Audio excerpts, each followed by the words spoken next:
occur, but we have not had the ability to get everybody on the same page to do the kinds of things that mitigates flooding Right. in Jackson. Right. And most homes don't carry flood insurance. Sure. And so it's not like you're going to get a lot of help in rebuilding if you don't have flood insurance, and that's an additional expense on people that are already strapped. So we're in a bad, bad situation, Chris. And you have to ask yourself too. I mean, what about other places? I mean, are there other parts of the is it the topography? Is it the relation of the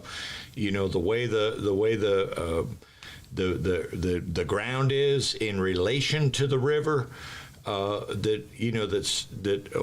it's such an issue here in Jackson, or are there other factors involved? Well, it's a combination of that. But we have the largest man-made reservoir anywhere else in the country almost, Chris, and certainly the largest in the state. And it's a beautiful body of water, and it was created so that we would have recreation, that we would have boating, that we would have fishing, that we would have camping on the banks of the reservoir. And now you see beautiful homes that have been built alongside that body of water. But you dammed up the Pearl River, and you retain all of that water for recreation purposes. It's impossible to discharge it fast enough in the event of oncoming weather events. Right. And so you get yourself in a situation where you got all of this water here, and now you got to try and receive the water coming down, and you just can't do it. Right, right. Well, when we come back from the break, we're going to continue on with this and try and give you meaningful information to help you along. And we especially hope that you enjoy meeting Mason on our one of our sponsors here. Thank you very much. Let's read and learn together. Meet Mason. Written by Sherry Tate. Illustrated by David. Mason is a young, inspired learner. Walk with him as he uses his 5 senses to explore the world around him.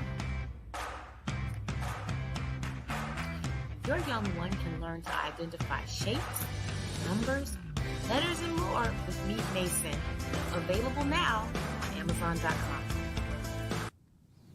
And welcome back, listeners and viewers. We're happy you're joining us today. Again, our call-in number is 1-800-492-5186. You can drop in on our webpage, WeBelieveDigital.com.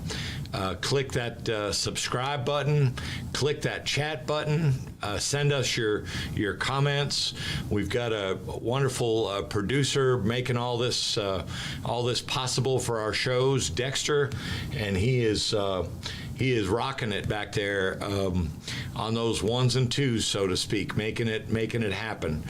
So, Mr. Garrett, we were talking about how that beautiful reservoir, it's a sight to behold and provides so much recreation and enjoyment for so many people. But when inclement weather comes, they can't get they can't get rid of it quick enough. No, you can't. And next thing you know, the Pearl River, which is already going to be rising, is now Right.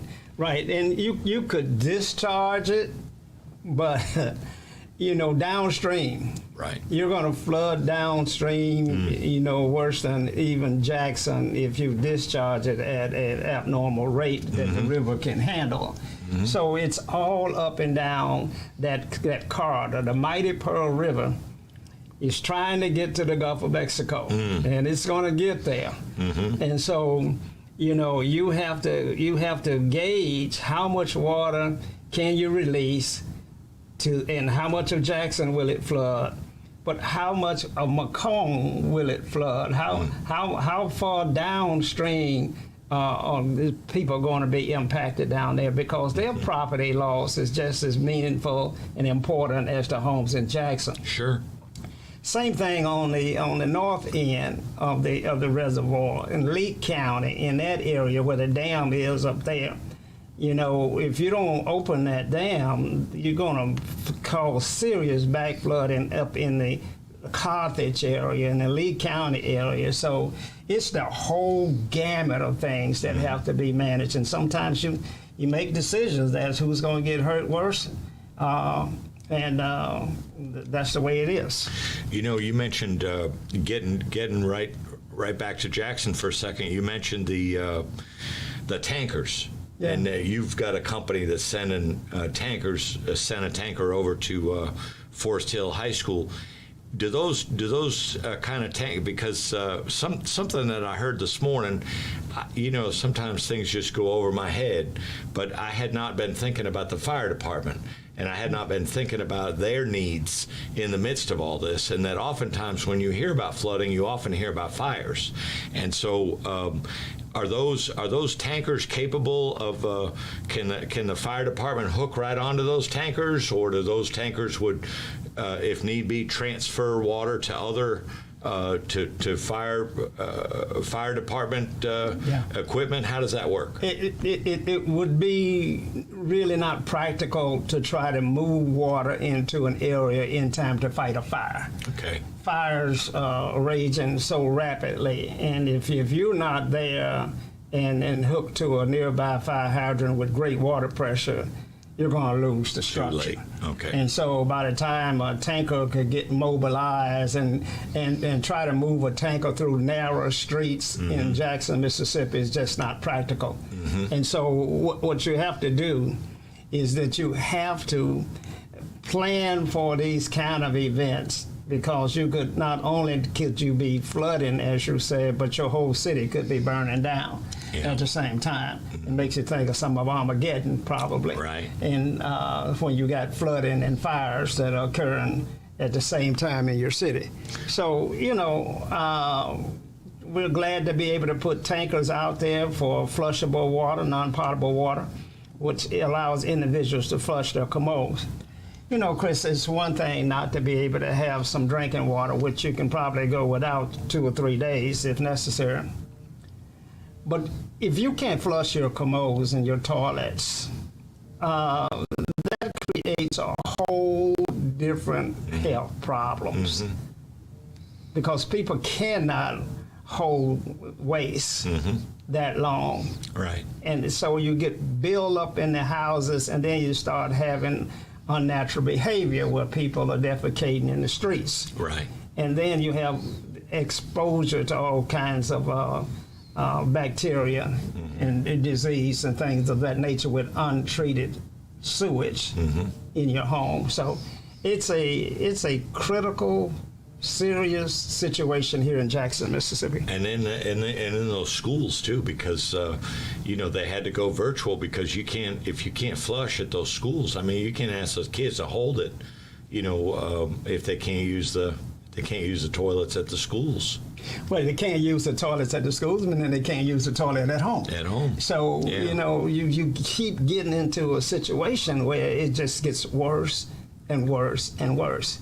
And to that event, something has to be done and to fix this problem. And I think the mayor of Jackson is doing all he can to try and fight with an issue that partly because of a failed water treatment plant that does not put water in tankers in the low-lying areas in South Jackson, and partly because of a natural act of nature that flooded the environment at the same time.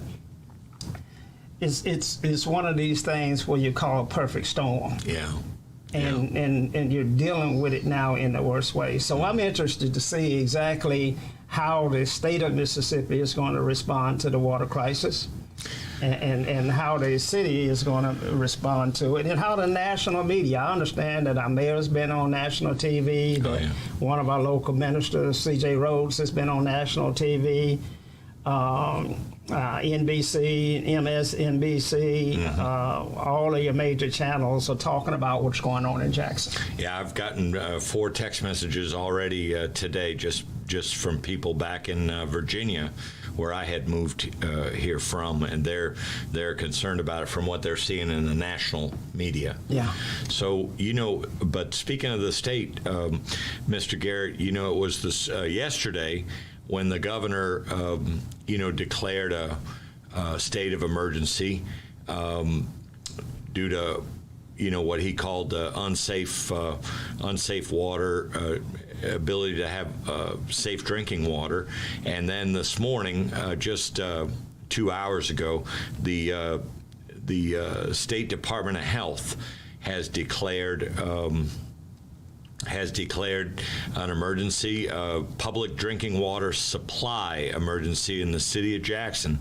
And part of that now they're saying these things, that there's an insufficient number of operators at the plants, there's an insufficient number of maintenance staff at the plants, there's a failure of multiple raw water pumps at the Curtis plant, low levels of water in storage tanks, low water pressure impacting proper sanitation and education opportunities.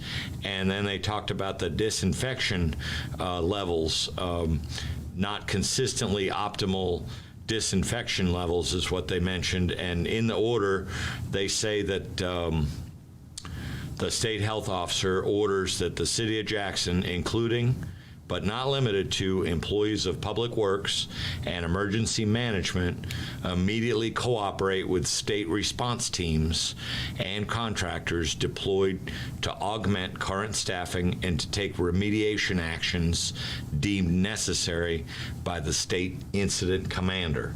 So they're going full bore now to do something. Yeah, and I'm certain that the mayor of Jackson welcomes the assistance, and I'm sure that in many ways he's been asking for assistance, begging for assistance from our neighbors and from our state capital. Jackson, Mississippi is the state capital. This is where the state legislature all sessions are held right here in Jackson, Mississippi. And our legislators depend upon water when they're in session, when they're in the Jackson area. And it is a beautiful part of downtown. When you look at our state capitol, it's a beautiful structure. And so, we know that everybody visiting and those that live here are wanting to see all hands on deck. Right. Every agency, from the National Guard to the State Health Department to the MEMA, Mississippi Emergency Management Agency, to all of your counties and all of the surrounding cities. See, this is the MSA. See, that's over a million people, right at 1 million people in the Jackson metropolitan area. And so all of those people live and work and flow through Jackson every day. And so we have to come together now. And maybe, Chris, we'll go a step further because of the financial struggles of the city of Jackson due to low tax rates and low tax base, and property taxes are not as high as they should be. Low sales taxes because the surrounding areas now where most people shop, they don't shop in Jackson anymore. And so Jackson's revenue picture is down because it lost its wastewater treatment plant, which was a major customer to the city of Jackson. Since it lost that.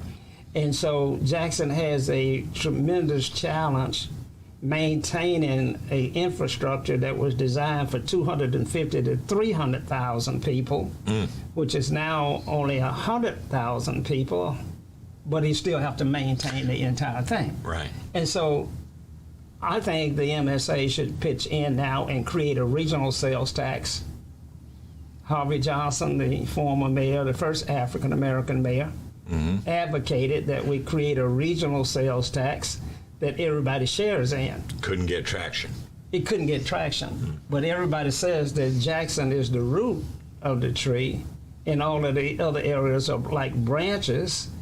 But if the root dies, then the branches die, Chris. And It is the root, yeah. yeah, and so it didn't get traction, but maybe now, after once again, nature says that you better pay attention to me. Right. Maybe we can get something done. And we've shared with the viewers before that the state auditor said that when people come to the state of Mississippi, when people are visiting, they come to the state of Mississippi. People visiting Mississippi, they come to Jackson on a 5-to-1 ratio to anywhere else that they go in Mississippi. That's a pretty big number right there. Yes. And you don't want to. It seemed like that would be, especially with a state that's a debtor. It's a beautiful state, but it's a debtor state. It doesn't pay its own bills. It subsists on the generosity of the federal government. Yeah. And so it seemed like having your basic infrastructure needs, especially clean drinking water for everybody, it just seems like that would be of the highest priority for the state. Right. And to your point, there is going to be a lot of finger pointing.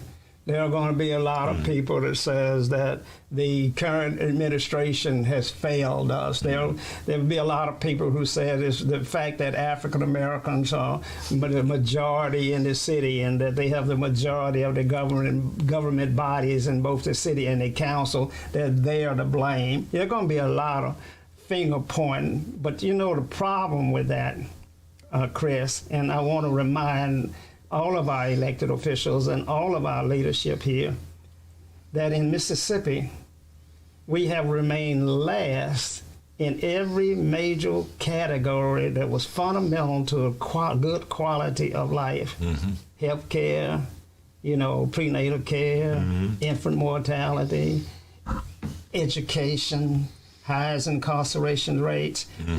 We remain last in everything. So who's going to point the finger at who? Right. And so African Americans certainly have not run the state. Right. And the state's in the worst shape that any state can be in, mm-hmm. In terms of quality of life for people. And so what we have to do, in my opinion, is band together as Mississippians and so that we all share in what's happening in our capital city. Working together. We all share in that, and we all must work together to correct any deficiencies, and we must figure out a way to show up the revenue shortfalls that exist so that we can maintain that, just like we do in Ukraine, in Iraq, in Israel, just like we do all across the world. And I'm not talking about from a federal standpoint yet, but from a state standpoint, we do the same. Right. We invest in our most important assets, and that's our cities and our towns and our counties. Very good. Well, I think we're running a little short on time. Let me just run through one more time this water distribution before we close out, and we'll be back tomorrow and definitely update this for the viewers. But for drinking water, 5 p.m. Monday through Friday. Go at 5 p.m. Monday through Friday in South Jackson. That's Sykes Community Center. 520 Sykes Road. Also in South Jackson, Oak Forest Community Center, 2827 Oak Forest Drive. In West Jackson, Westland Plaza parking lot, and also the IAJE Community Center on 406 West Fortification Street. In North Jackson, Grove Park Community Center, 4126 Parkway. That's Monday through Friday at 5 p.m. for those South Jackson, West Jackson, North Jackson sites. On Saturday at 11 a.m., Grove Park and Sykes Community Center. On Sundays at 1 p.m., Grove Park, Sykes Community Center, and from 3 to 7 p.m., Mississippi Move, which is located across from Tougaloo College, from 3 to 7 p.m. on Sundays. Also, New Horizon Church International, New Horizon on the Hill, 770 Ellis Avenue is in the process of gearing up big time to be a South Jackson water distribution center for both drinking water and potable water. And Mr. Garrett, do you have anything else we want to share before we close out? Well, I just would, because we're being seen all over the world, I would just ask that the country, that the U.S. understands that there's a tragedy here that we can fix. And that, beyond showing it on the national news media, beyond, portraying it as a city that's in crisis, there's something that we can do to help. I think of all of the support that we give all across the country. I mean, even saving animals, feed the hungry all across the world.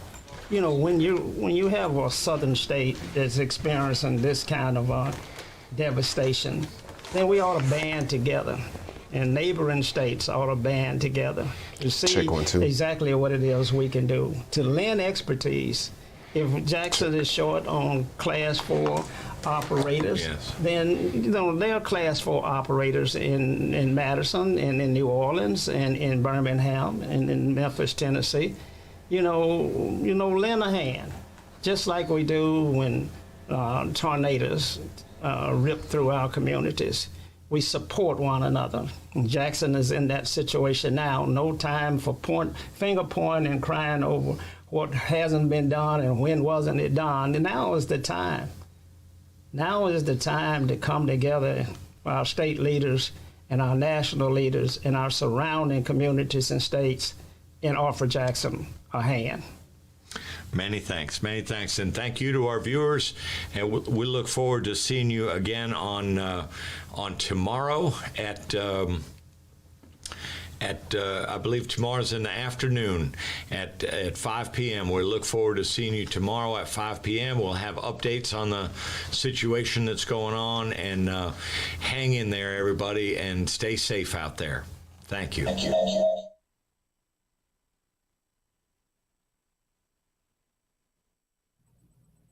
Let's read and learn together. Meet Mason. Written by Sherry Tate. Illustrated by David.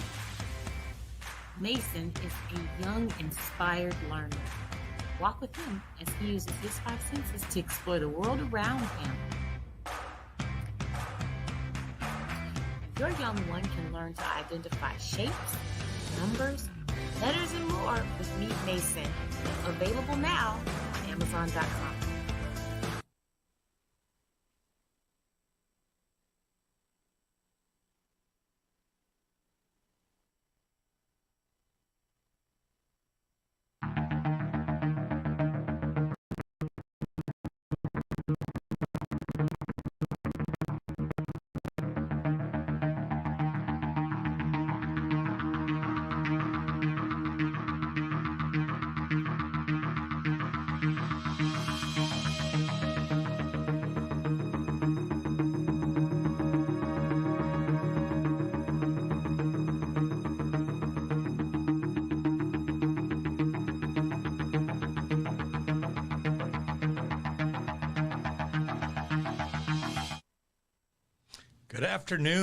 Good afternoon, and welcome, or good evening.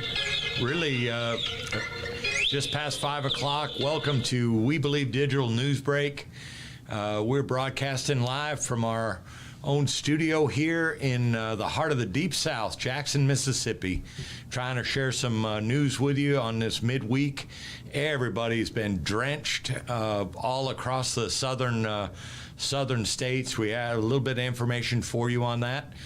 My name is Chris Young, and I'm a co-host of this show along with Mr. Socrates Garrett. How are you this afternoon, sir? I'm doing extremely well. Chris, how are you? I never had it so good, Mr. Good. Here we are. We're dry inside the studio. We never had it so good. We're delighted to have you tune in to our programming here at We Believe Digital. We are just trying to elevate this programming. We have a worldwide reach, and we want everybody to know about the programming that we're doing here. We've got a host of different topics that we cover on this platform. I mean, we start the day a couple days a week with a prayer hour. We have a legal show. We've got sports shows, community interest type shows, crime prevention, mental health awareness. We've got a new show being very well received called Health and Habits, from a longtime health executive, Mr. Dennis Ayers. And of course, we're anchored down on Friday evenings with the founder of the studio, Mr. Socrates Garrett Live at 5 p.m. on Fridays. We moved that up from 7 p.m. last week, so you want to adjust your calendars. But please, see us on our platform, WeBelieveDigital.com, or follow us on Facebook. Click the like button, Facebook, YouTube. We send out notifications, and just turn on your notifications for us, and we'll let you know when any new shows are coming up. And we love to advertise your products, your goods, your services, your dreams, your thoughts, topics, ideas. We'd love to advertise that here on our platform, and we have very, very reasonable prices for advertising, and also for you to do your own live show or maybe even a pre-recorded show. So just a little bit about the studio there, and. Mr. Garrett, I want to jump in with a big national item that came out today. Okay. Our president, Joe Biden, made good on a campaign promise about student debt forgiveness. And so he announced that $10,000. Now, this applies to, could be as many as 43 million folks that have an average, the average of all the people with student debt is $37,667. So that's a lot of debt to be carrying around. And he's forgiving $10,000 right off the bat. And then for people that demonstrate the highest need, an additional $10,000 will be forgiven. Pretty amazing, huh? I think that is more than amazing. I think that is appropriate. Yeah. I think that, educating our children and making education affordable so everybody can have a chance. Mm-hmm. If education is the key, the foundation of our civilization and the foundation for us to be competitive in the world, mm-hmm. then we have to have some relief on poor people that aspire to go to college but cannot afford it. And so many places, have increased the minimum wage, but, places like Mississippi have not increased the minimum wage. But, you always have to ask yourself, is that minimum wage, is that a living wage? Is it possible to, take care of your debts like student loan, take care of your light bill, and take care of your rent or your mortgage? It's, if it's not a practical wage for the society that we live in today, we got to work on getting that up. We do. And it's not a practical wage, and that's why you have more students in junior colleges than mm-hmm. you have in senior college. Hines Junior College probably has a greater student population than Jackson State. Wow. And so the reason for that is they cannot afford the right. tuitions. Right. And so, and especially if you're coming from out of state, mm-hmm. it becomes extremely difficult for poor families who want to send their kids back to their alma mater, mm-hmm. places that they were proud to go to, but just can't afford to do so. So, yeah, the minimum wage won't send you to college. And I don't have the numbers in front of me right now, but we shared with the audience a 3 weeks ago the difference in wages for folks that have a high school diploma as opposed to folks that have a bachelor's degree. It's a phenomenal difference. Phenomenal difference. Yeah. And now it's becoming for folk that have a master's degree. Right. A bachelor's degree is not enough. Not enough. So, the skill sets and the technology and the information world that we're in. This is the information revolution, no longer the industrial revolution. Mm-hmm. You're going to have to be tech savvy. Mm-hmm. And so, if you're not doing that, then you can't compete in today's society.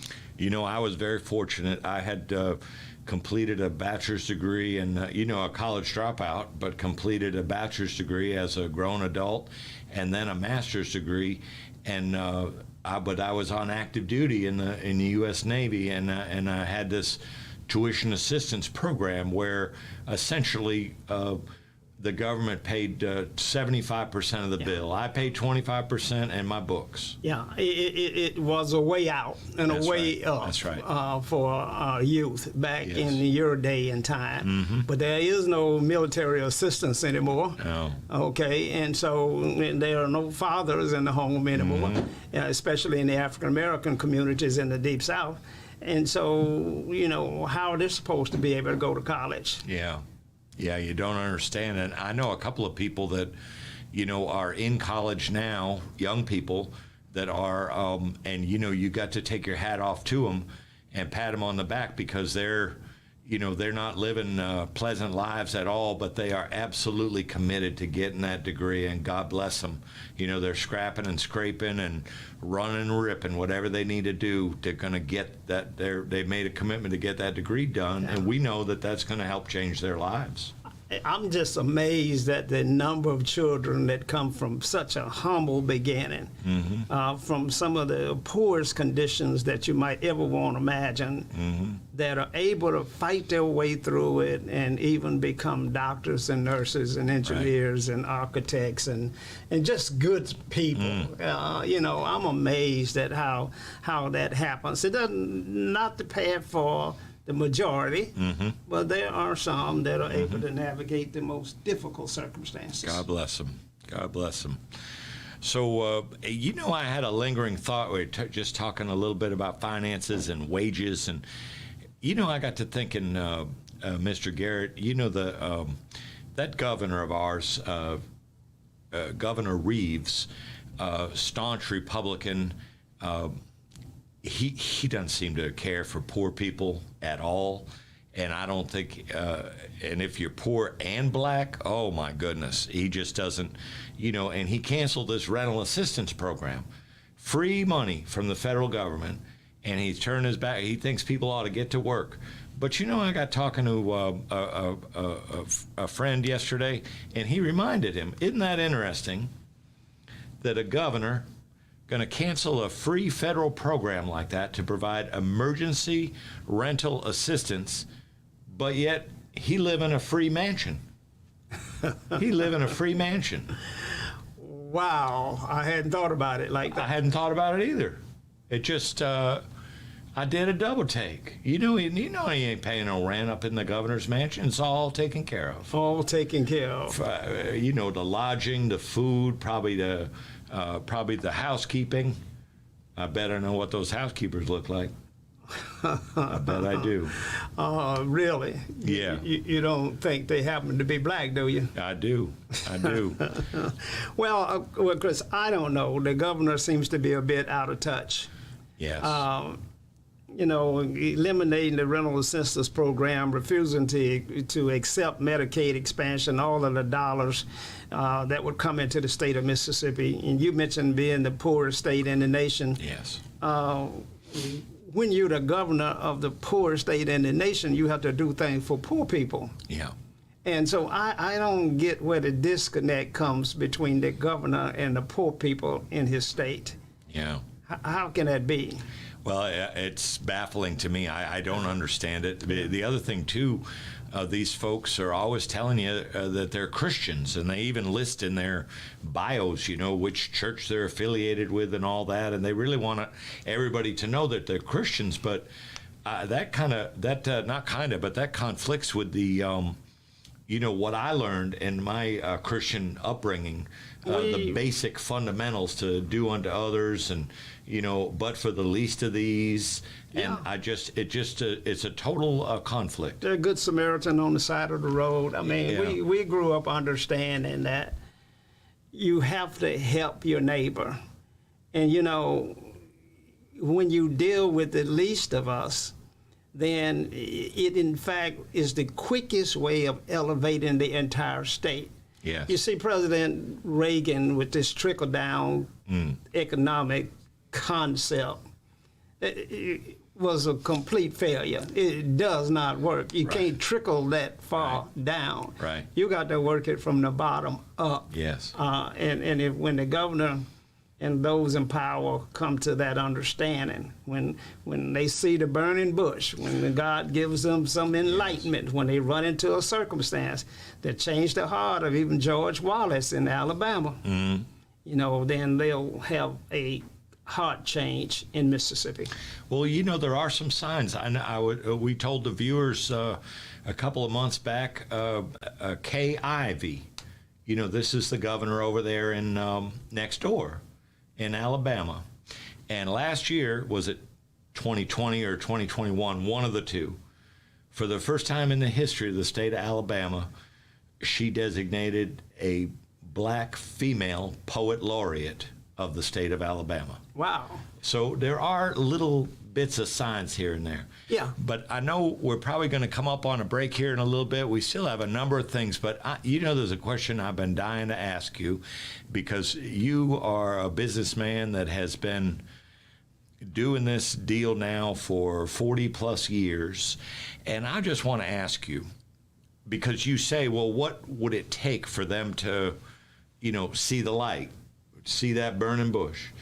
And I just want to ask you, as a businessman, how would you handle, I mean, you think you might do all right if 43% of your annual revenues came free from the federal government?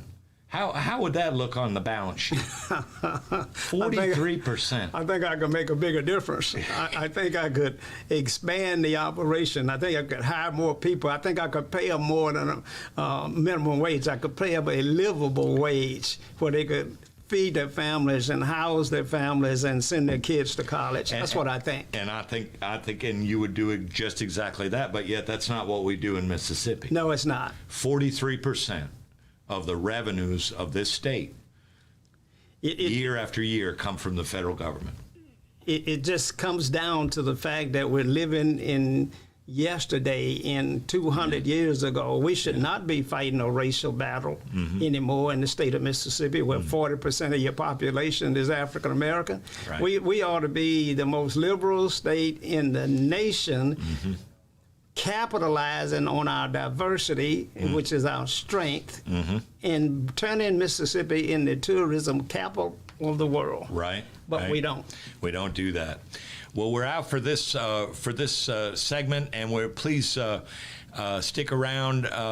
You know, if you need to run to the fridge or something, okay, but turn the volume up so you can hear our sponsors, our advertisers for the program, and we'll be back with you shortly. Are you dreaming of becoming an entrepreneur, but you're not sure where or how to start? At Entrepreneurs Academy 101, our online program will guide you step by step on how to start and grow your own business. We offer courses such as how to write a business plan, how to create a budget, and so much more. Our online training program is designed for you to learn at your own pace, and there's no set order to complete this program. Because our academy is online, you have the choice to learn with a group, with friends, or individually. Upon completion of the entire curriculum, you'll Let's read and learn together. Meet Mason. Written by Sherry Tate. Illustrated by David. Mason is a young, inspired learner. Walk with him as he uses his 5 senses to explore the world around him.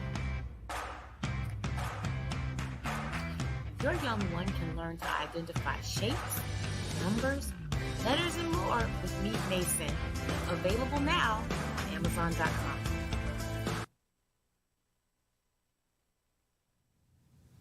And welcome back. Hope you guys enjoyed Meet Mason. I bought 2 of those books yesterday. I'm looking forward to them coming in. I want to look it over, and then I want to send one up to my daughter in Virginia, who's got a 2-year-old, my 2-year-old grandson, so he can meet Mason. And I've got another little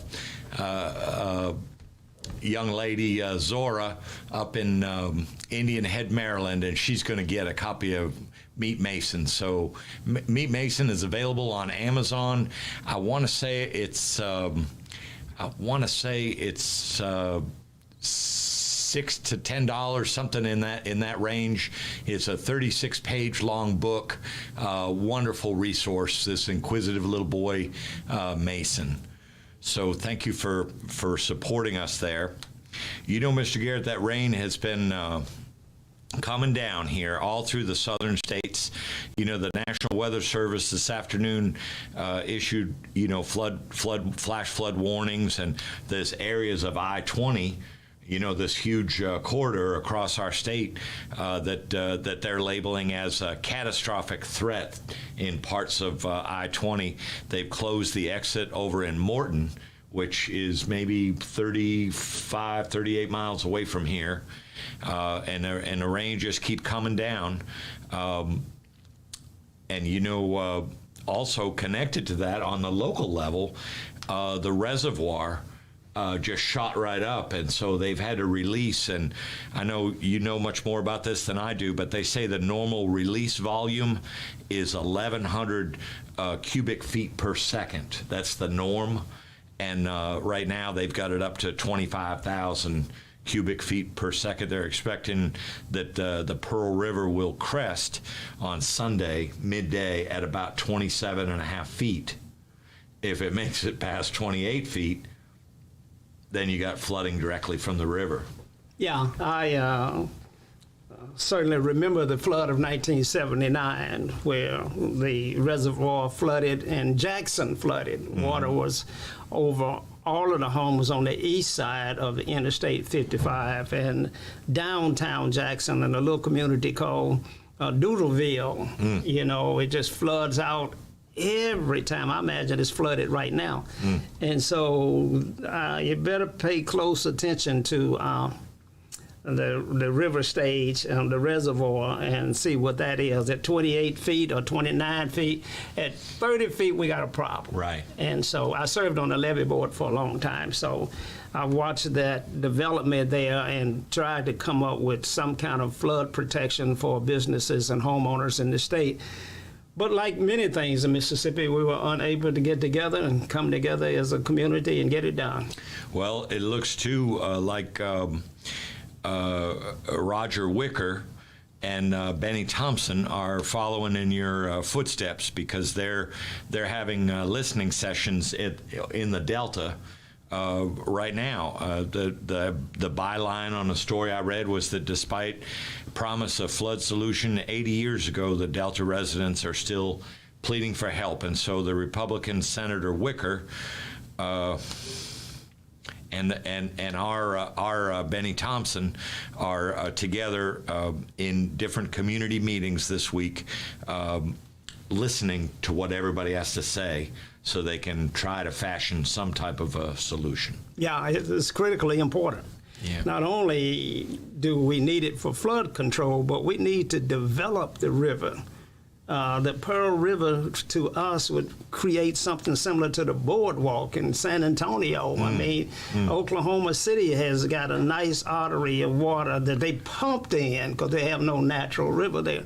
And so we are blessed to have the kind of environment that would allow Mississippi to be one of the premier attractions in the whole country. When you think about our beaches on the Gulf Coast, our white sand beaches, just beautiful down there. When you think about the weather that we have, play golf all year, fish all year, you would think that we would be Silicon Valley. Right. But we're not. And that majestic river, I don't think I'll ever forget spending, it was probably about 4 years ago in Memphis in a hotel, I mean, 8 or 9 floors up, just looking down over that river for the first time in my life, seeing it up close. It just, I was mesmerized watching it and watching all the traffic, the activity going on the river. Old hat for you, but to me it was a new experience. Oh yeah. Waterways are critically important to economic development. Yeah, and the prevention of flooding is too. You know, I was just reading before we came in the studio this this. Call, guys. Yeah. Okay. Hello, you're on the air. Well, my question is to Mr. Socrates Garrett. He oftentimes talk about how that he haven't got more contracts with the city of Jackson or Hinds County. But he's been a successful businessman for many years. Do he think it's a time for other small business to move in that area and him to not say move to the side, but allow other business to come in and start doing business with the city of Jackson? Well, Carla, I would love for as many African American businesses that we can recruit to come into the city of Jackson.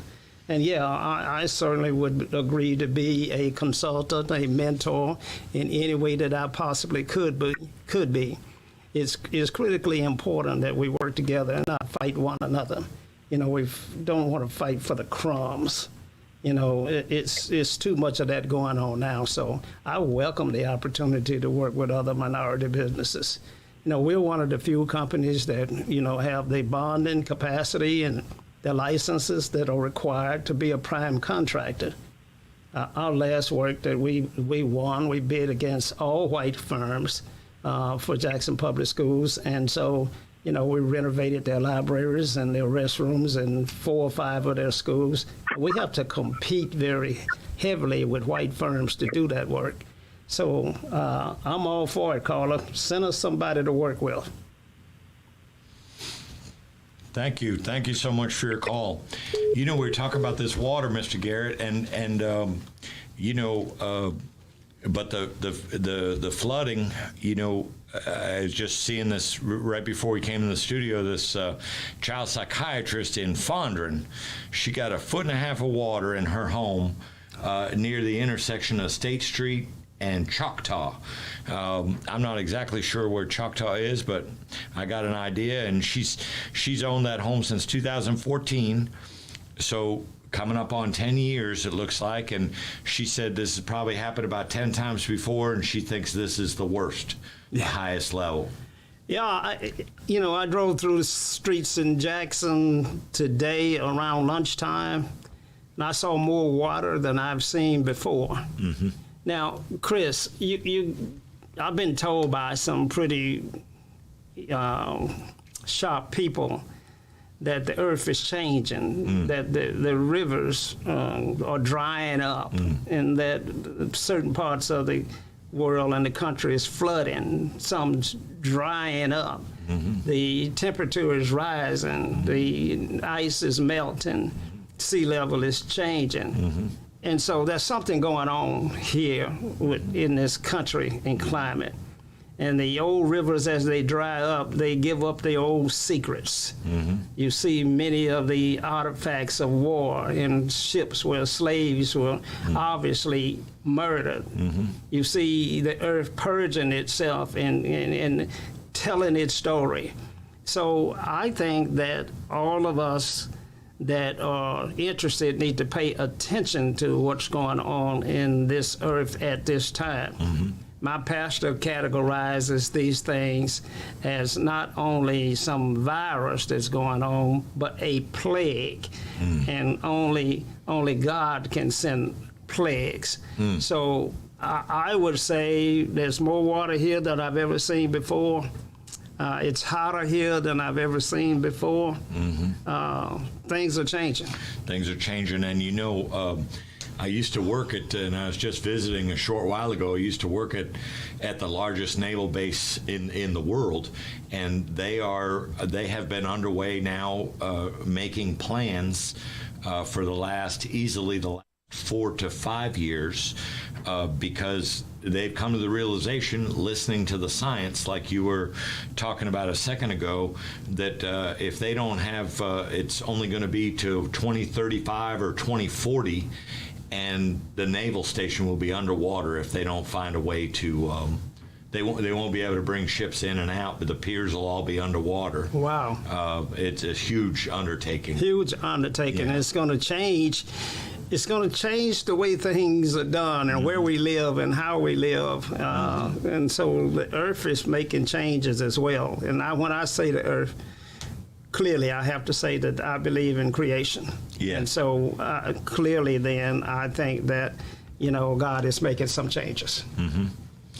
Mr. Garrett, the last thing I was really wanting to focus on with you is I heard some information today at a luncheon, Working Together Jackson luncheon. Working Together Jackson is a great organization of organizations here in our area and also throughout the state.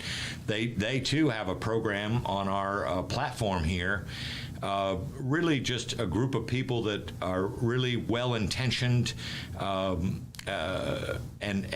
want to see change in the area. And one of the things that was talked about is the support, federal as well as state support for the water issues, water and sewer issues. And the price tag is really, really high if it gets done the way it's supposed to get done. But what the moderator of this event, Perry Perkins, what he really articulated, and we know this, we've talked about this, but I wonder if there's a way to dig a little deeper and maybe tap on your business experience, because he said the key to the whole thing really, because the funding is going to be available starting as early as September of this year. There's going to be different funding available. But he said it's all going to be predicated on our mayor and our council becoming one, becoming a cohesive, productive entity that speaks with one voice. And so, because once that can occur, then the federal government pays closer attention when they see that everybody's asking for the same thing. It's not a house divided. And same thing with the state government. These arguing, fighting, name calling, embarrassing stuff up at the microphones and all, that just gives the legislators at the state a perfect alibi for just how these guys, they don't have their act together. The heck with them. We're not going to support them. And so, what is it really going to take to get these folks to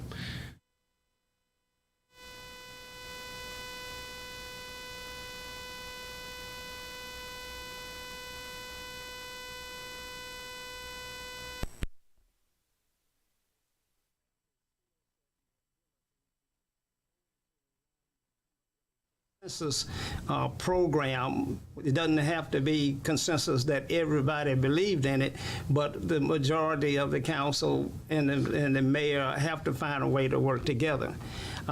It's not rocket science. I mean, we learn how to do that as kids, and so you're supposed to know how to negotiate. And you're supposed to know how to come together to fight for a common good. You're supposed to already know that before you get there. And so, I'm reminded of the commercial that I watched as a boy that it just captured me, because two young boys were fighting over a peanut butter and jelly sandwich. They only had one. And so they were fighting over it, and they were 9 and 10 years old. And the mother came in the room and she said, "Look, I want you to cut the sandwich. You cut that. But then, and I want you to choose which half you want. You cut, but now you get to choose." Working together. Now, believe me, now the guy that's cutting the sandwich has got a situation here. He knows that he better be as fair as he possibly can. Yes. Because he doesn't get to choose. He doesn't get to choose. And so we're going to have that in the state of Mississippi. The state legislatures can't hide behind the old adage that y'all don't get along, so we're not going to help. I think that's smoke and mirrors. I think we got to have leadership that see the need of the citizens. The infrastructure in Jackson, Mississippi is old and in disrepair. The water plant is old and in disrepair. The wastewater treatment plant is old and in disrepair. It is time for the state to take care of its capital city, regardless of who is in the mayor's office. Right. It would benefit the entire state to make Jackson go. So goes Jackson. So goes the state of Mississippi. Yes. Nobody talks about they're going to fly into Ridgeland. No. Or Flowood. No. Nobody says we're going to fly into Pearl. No. They're flying into Jackson. The auditor said that by a ratio of 5 to 1, the people that come to Mississippi to visit Mississippi, by a ratio of 5 to 1, they come to Jackson more heavier than anywhere else. It's the only place to come in Mississippi. And that's why we ought to support it from the federal level to the state level to the cities and counties and all citizens. Right. Well, thank you, and thank you, viewers, for tuning in. We hope we've given you a little something to think about. Not only the topics, but a little bit of context to go with them. And thank you again for supporting We Believe Digital. And we'll be back with you Friday afternoon. I want to say 2 p.m. on Friday afternoon, and stay, especially with this flooding going on. Stay safe out there, and we'll look forward to seeing you again on Friday afternoon. Let's read and learn together. Meet Mason. Written by Sherry Tate. Illustrated by David. Let's read and learn together. Mason. Written by Sherry Tate. Illustrated by David. Mason is a young, inspired learner. Walk with him as he uses his 5 senses to explore the world around him. Your young one can learn to identify shapes, numbers, letters, and more with Meet Mason. Available now on Amazon.com.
to The Hurt Is the Same. My name is Chantel Johnson, and each show is dedicated to my son, Christopher Johnson, who was the 109 homicide right here in Jackson, Mississippi.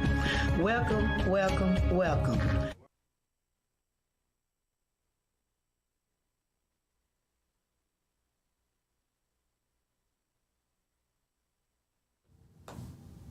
Welcome to The Hurt Is the Same. It's TGIF, baby. You see us. We live. Welcome, welcome, welcome. I want to thank you all for joining in tonight. I want to thank Mr. Gary for this opportunity. And as you know, we're going to jump right on in. I have a guest here with me tonight. And as you know, I let people introduce themselves. Hey everybody, my name is Angela Grayson. I'm really excited to be here with Chantel tonight. I think that her platform and what she stands for, this advocacy work she's been doing around the crime and everything of the sort here in Jackson, it is one that I'm deeply passionate about because in my capacity as the lead organizer for the Black Women Vote Coalition, we want to do some of the same things that Chantel is doing, and that's advocating for the things that matter the most to Black women right here in Jackson, right here in Hinds County, and eventually we'll begin to affect change across Mississippi. So thank you for having me, Chantel. Oh, you can come back anytime you get ready.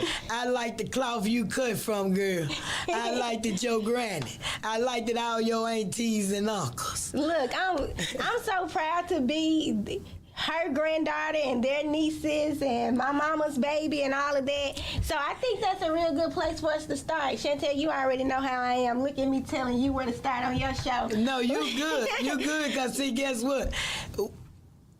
They didn't tell us to shut up. We was able to express our feelings. See, we got a lot of hugs when we were little. That's right. That's why when I see people mad all the time, I just ask, did you get any hugs when you were little? See, our spirits connect because we was based and raised off love. That's right. A lot of people look at us and I think it's important to mention where it is that we know each other from. So my grandparents lived on Wood Street. Yes. 1515 Wood Street to be exact, and I went to Galloway, Rowan, and Lanier. And that place and being from that place, I feel like give us a unique experience and a unique lived experience here in Jackson, because that's a place when you get to school, people say, you live where now? You say, what now? Oh, but yeah. Then you hear people like Chantel say, because we were raised in love. And I think that's the uniqueness of being brought up the way we were. Well, we didn't even realize we were broke till we got grown. That's right. You know, that's how good our childhood was. That's right. You know, so, hey, I just loved it. I love your family. I stayed at your house all the time. You know, you were right down the street. I knocked on plenty doors. Chantel, you know, so I always went where love was. You know, our neighborhood, we was community-based.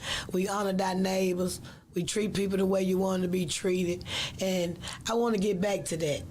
You know what? I think if we did so, we would begin to see the needle move on a lot of the things that a lot of us say are the issues. So every day, all day, we hear about what are the issues in Jackson, what, you know, the crime rates, the water issue, this, and the other. But I think at the very core of where the solutions are is community, right? Yes. And so that's what we're trying to do with the Black Women Vote Coalition. You would be amazed with how many women I've had conversations with over, just the last 6 to 9 months. And what I'm basically doing is asking women to talk. Yeah, exactly. It's coming to rooms together, talk to each other about, you know, what are those things you're most passionate about? If you could change one thing in Jackson, what would it be? Because what I've learned and what I'm hearing in the streets is, look, we, no matter where we come from and we are, we, all of us want one common thing, and that's a better lived experience in Jackson. We want to see the quality of life become better for us in Jackson. And our kids and our grandkids. That's and right. our elders and our veterans and our homeless. You know, I totally agree with that. And it's going to take each and every last one of us to get involved. And, you know, I used to say all the time, and people hear me say right now, when you look back at history, they give the men the credit, but the women We was the movement. That you know what? That's so right. When we look back at the movement, number one, we know that the church was foundational in every grassroots movement that we had. And who are the cornerstones, or who are gatekeepers at churches? Now we know we have our pastors who are getting up there delivering those powerful messages. But when we talk about the gatekeepers, the people who God made sure that the leaders were eating, the people who took care of the children, so those women and men on the front lines could do so. Those were just women. And that's why I think it's so important when we talk about grassroots organizing, when we talk about moving our community. I think that's why it's important to say, no, we don't put any filters on this. If you are a black woman, you're welcomed in this space because there's something that each one of us bring to the table. Most definitely. Like, let's just take me and Chantel for instance. When we were talking about me coming on the show, she said, well, you know, I'm a domestic. I said, well, baby, we need everybody because it doesn't matter what walk of life you're coming from. You have an experience, and we need to make sure that your voice is heard. And I think that's why the Black Women Vote Coalition has been so successful, is because we're asking women, no matter what your background is, no matter where you are on the economic spectrum, whether you make a whole bunch of money or a little bit of money, you still deserve your voice to be heard. You still deserve representation that is responsive to what it is that you need. Most definitely. Most definitely, I totally agree with all of that. And I just really wish more women would get involved. You know, the downside to us is we so mean to one another. Oh, let's talk about it. So, you know what? We go on what you see on the outside and not what's in the inside of a person. You know, the stereotyping among us is, you know, it's way more than me, myself, can imagine of, you know, as an adult growing up in my era with the women that I grew up with versus being a younger girl that hung around your older aunties and my older aunties and our grandparents and seeing how they did, you know, with neighbors and friends, and even with misunderstandings, they always cooked, invited them, and got it over with. You know what I'm saying? Yeah, so I think, I hear you. And so when we talk about bringing women in the room, I think the way we begin to break down those walls and break down those stereotypes is we talk about the things that connect us. What are those things that connect us? If I ask you today, you know, like, are you concerned with the crime rates? I'm sure you'll say, yeah. If I talk to you today and I ask you, you know, like, how concerned are you about the water crisis here in Jackson? If I ask you, you know what, how would you feel if you had an opportunity to expand Medicaid coverage for mothers from 3 months to a year? I'm pretty sure you say that's a good idea. That's a solid idea, because we know that women need access to adequate health care. See, those are things that all of us have in common. So it doesn't matter what our differences are. We just need to focus on what our things we have in common, because I believe if we start making strides toward those things, then we'll begin to see those things that are not alike. We can show some grace for each other in those areas, and we'll begin to see that we're probably a whole bunch more alike than we are different. Well, I think they're aware of that. We're going to need y'all to get off that couch and come get some hugs. Look, love is, you know, I've heard, and we, especially here in Jackson, we hear this saying all the time: before you can advocate for people, before you can do anything for people, you got to do what you got to love them. But I think even all of us have our different faith beliefs. My faith is deeply rooted in grace and in love. And I think if you bring those things to the table, even if you have differences, you can see your way toward a common goal. I totally agree. If they can just come in with an open mind and stand on those grounds only, I think it will be overwhelming. I think everybody will fall in, you know, but the easy way, the loving way, that's what we're trying to get to. We just got to break down the barriers. You know what? And I want to start back knocking on doors. Well, listen, you know, I love it. But now, you know, that ain't the way to do it. No, I don't know if I agree with that, Chantel. I think that that's absolutely the way to do it. One of the cornerstones of grassroots organizing is canvassing and door knocking. I think that sometimes we get so far away from what works that, and we try to move campaigns and we want to move organizing in a more technical way, and that's cool because people who we want to talk to, just like we're here today on a digital platform, right? But I think these are things that aid door knocking. At the end of the day, people need to feel you, they need to connect with you, and there's no better way than to do that at their door. And so that's what I'm asking women to do, is join me in the Black Women Vote Coalition, because you're right. We want to get on your doors. We want to knock at your door and ask you, what is it that you would need to move Hinds County further? What is it that you think Hinds County is lacking? And will you join us to knock some more doors? Yes. Now, see, you know I love knocking on doors and talking now. Hey, you know how many places I had to carry up and down Wood Street and do that? So it will be a basic. Right. And you know that's all I know. But I am most definitely on board.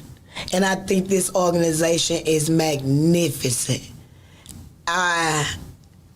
It's perfect, you know? Well, unity. Exactly. Well, unity. One of the things that we want to do is, and I think that other communities, our counterparts, they're doing it right. When they go to the ballot box, they're saying, in order for you to get my vote, you have to give me this thing. We know that the data says that Black women is the fastest growing demographic of voters. So since 2000, there's been a 59% increase of voters that are Black women, right? The same time frame, you look at white or non-Hispanic women voters, that has increased about 8%. So where you had probably like 13 million new Black women voters, you had about 6 million white new women voters. What does that tell us? That tells us that historically and traditionally, Black women are going to go to those polls. Not only are we going to go to the poll, but when we get there, we're going to vote in our best interest. So it's time now that if we're going to do that, if we're going to continue to vote, if we're going to continue to knock down barriers, when we get those folks in office, we need to be able to call our legislator. We need to be able to call our council person and say, hey, these are the things that matter to Black women. We need to make sure you do that. One of the things we've been working on at the Black Women Vote Coalition this last year is making sure that Black women have access to adequate health care. Very important. You know what? I want to tell a little story, Chantel, if it's okay with you. About, hey, come on, baby. That's why I got you here. About Senate Bill 2033. Now, there was a bill that was proposed in this last legislative session, and what that bill would do is extend Medicaid coverage for pregnant mothers from 3 months to a year. That's about 9 more months of coverage, right? And why was this so important? Well, because we have data that says that 86% of Black moms who die during childbirth or during that whole postpartum period, it happens right outside of the 3 months that they have coverage. It's something that's called the 4th trimester. Yeah. And people don't want to talk about it, but we're dying. Black women are dying, and we're dying more than our white counterparts. We're dying more than our Hispanic counterparts because we just don't have adequate health care. So this bill was proposed by a Republican, actually, a white guy.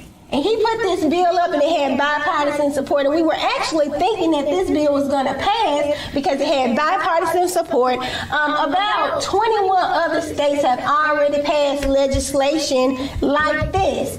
When it came down to Mississippi passing it, what happens?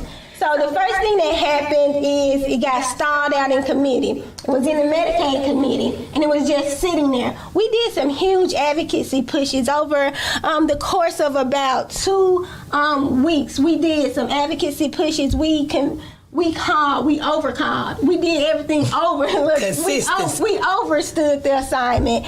So we consistently called Joey Hood, who is the chairman of the Medicaid committee. We asked their office, hey, move our bill from the Medicaid committee to the floor so that it can be voted on. We were successful in doing so. We got over 65 black women-led organizations, medical groups, all these different organizations to sign on to this advocacy push with the Black Women Vote Coalition, and we got that bill out of committee.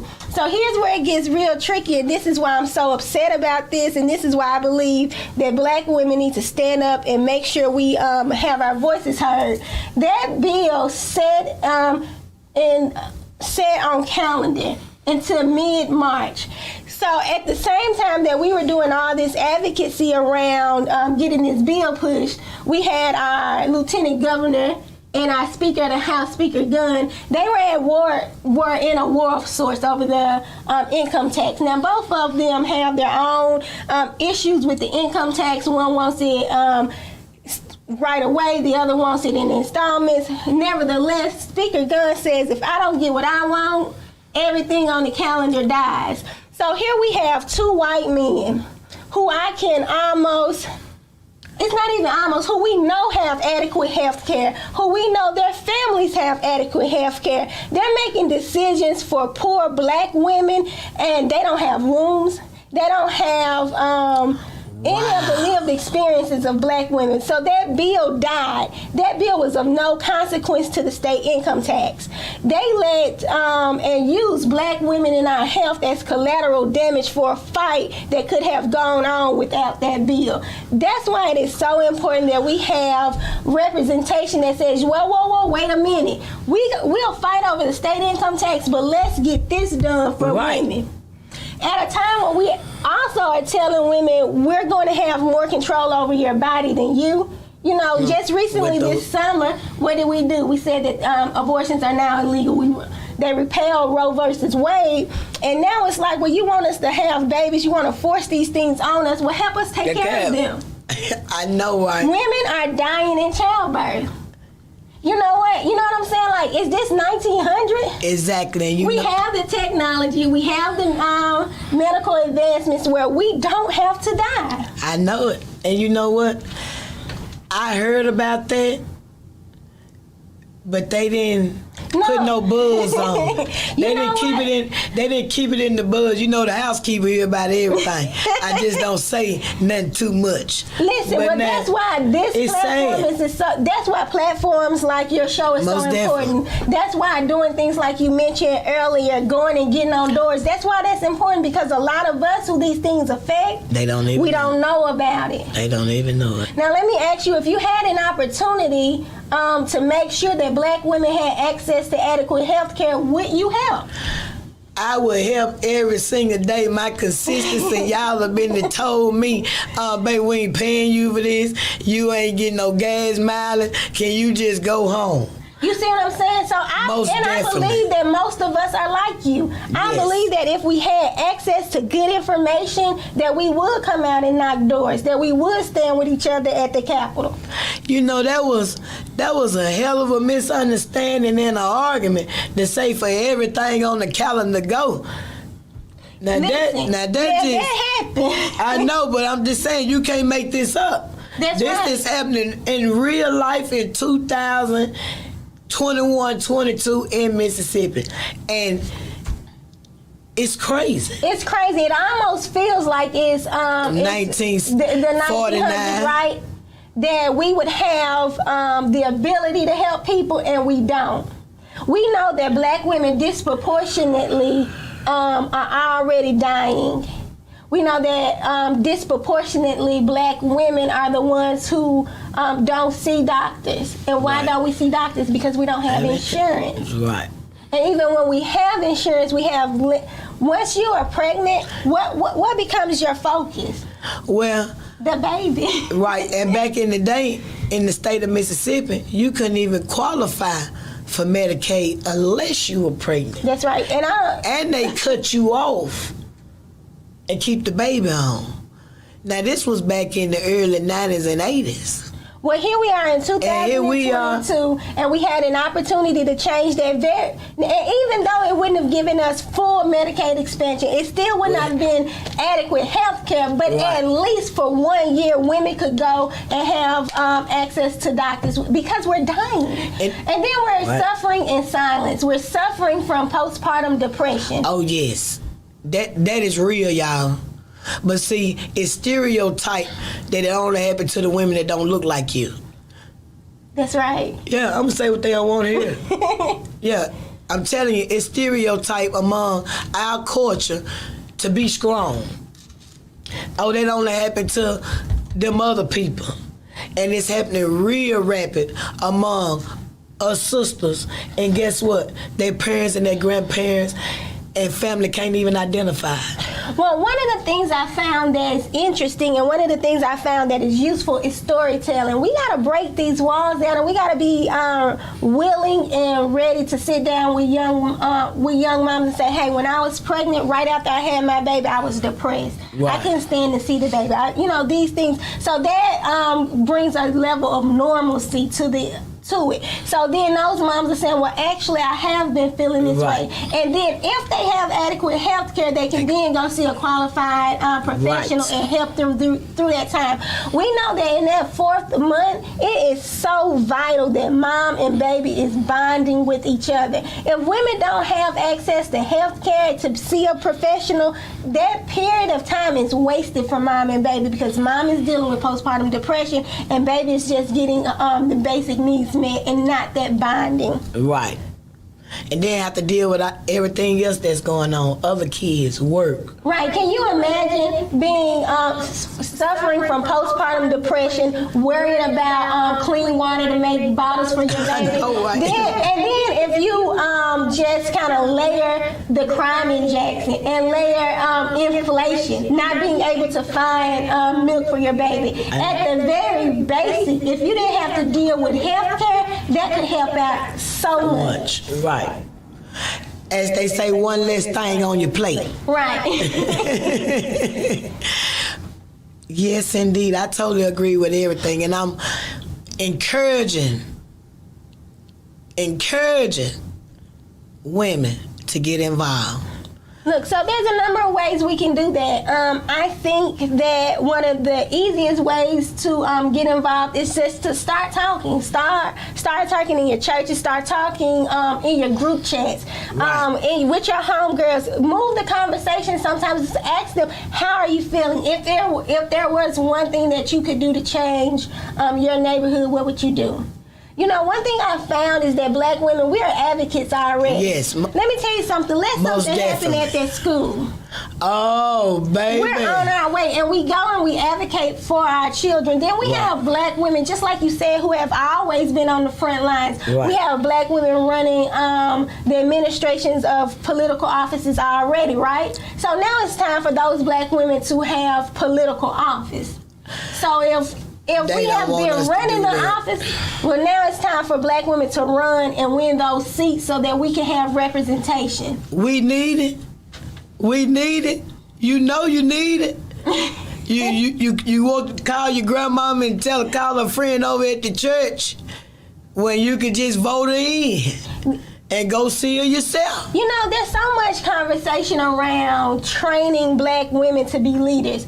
I get that, right? I get supporting black women. I get making sure that we are giving our money so that these women can run and be successful. But more important than training black women to lead, because I believe black women are already leaders. We're the most educated. The data says that we're the most educated in the United States. Sure is. The data says that we are voting at higher rates than other demographics. So then what's left is people being ready to receive black women leadership. That's the piece that's missing. So when we start putting these resumes in front of people and we're saying, well, I want my mayor to have A, B, and C.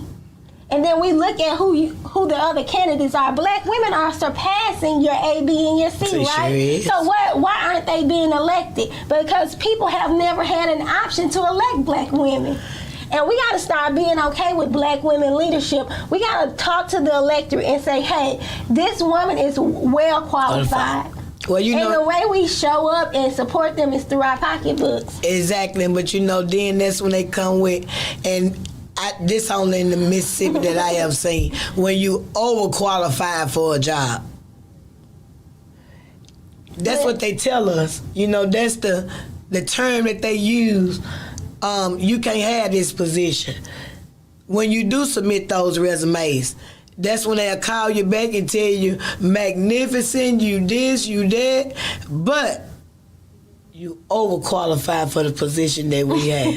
Well, in politics it's a little different because we have say in who we hire or who we elect, right? So if we bring black women into the room and we ask them what is it that you want and need, and then we give them a candidate that's meets that need, then those black women then in turn vote together as a voting block, and we get that representation that not only looks like us, has the same lived experience as us, but when they're in those rooms making decisions, when it's time to say if black women can get Medicaid expansion for postpartum moms, then we're getting yeses in places we need them versus two men fighting over income tax and not caring about if we get adequate health care.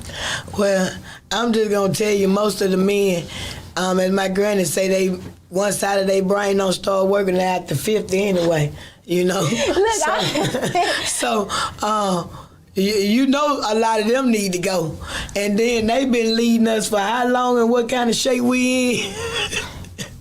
So people really take for granted how recent it is that women could even vote. Yes. You know what I'm saying? So if that is so recent, then it's even newer concept that women should be getting a vote.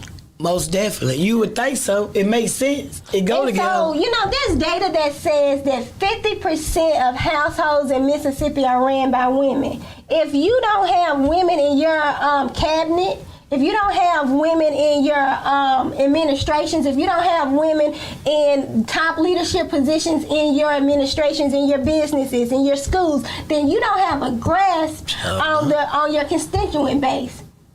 Because we are making decisions in our homes. We are running churches. We are running businesses. So many black women are CEOs of Fortune 500 companies now, right? So we're leading in every other arena. Right now, the state of Mississippi has, I think, less than 16% of black women representation at the state level. You know why?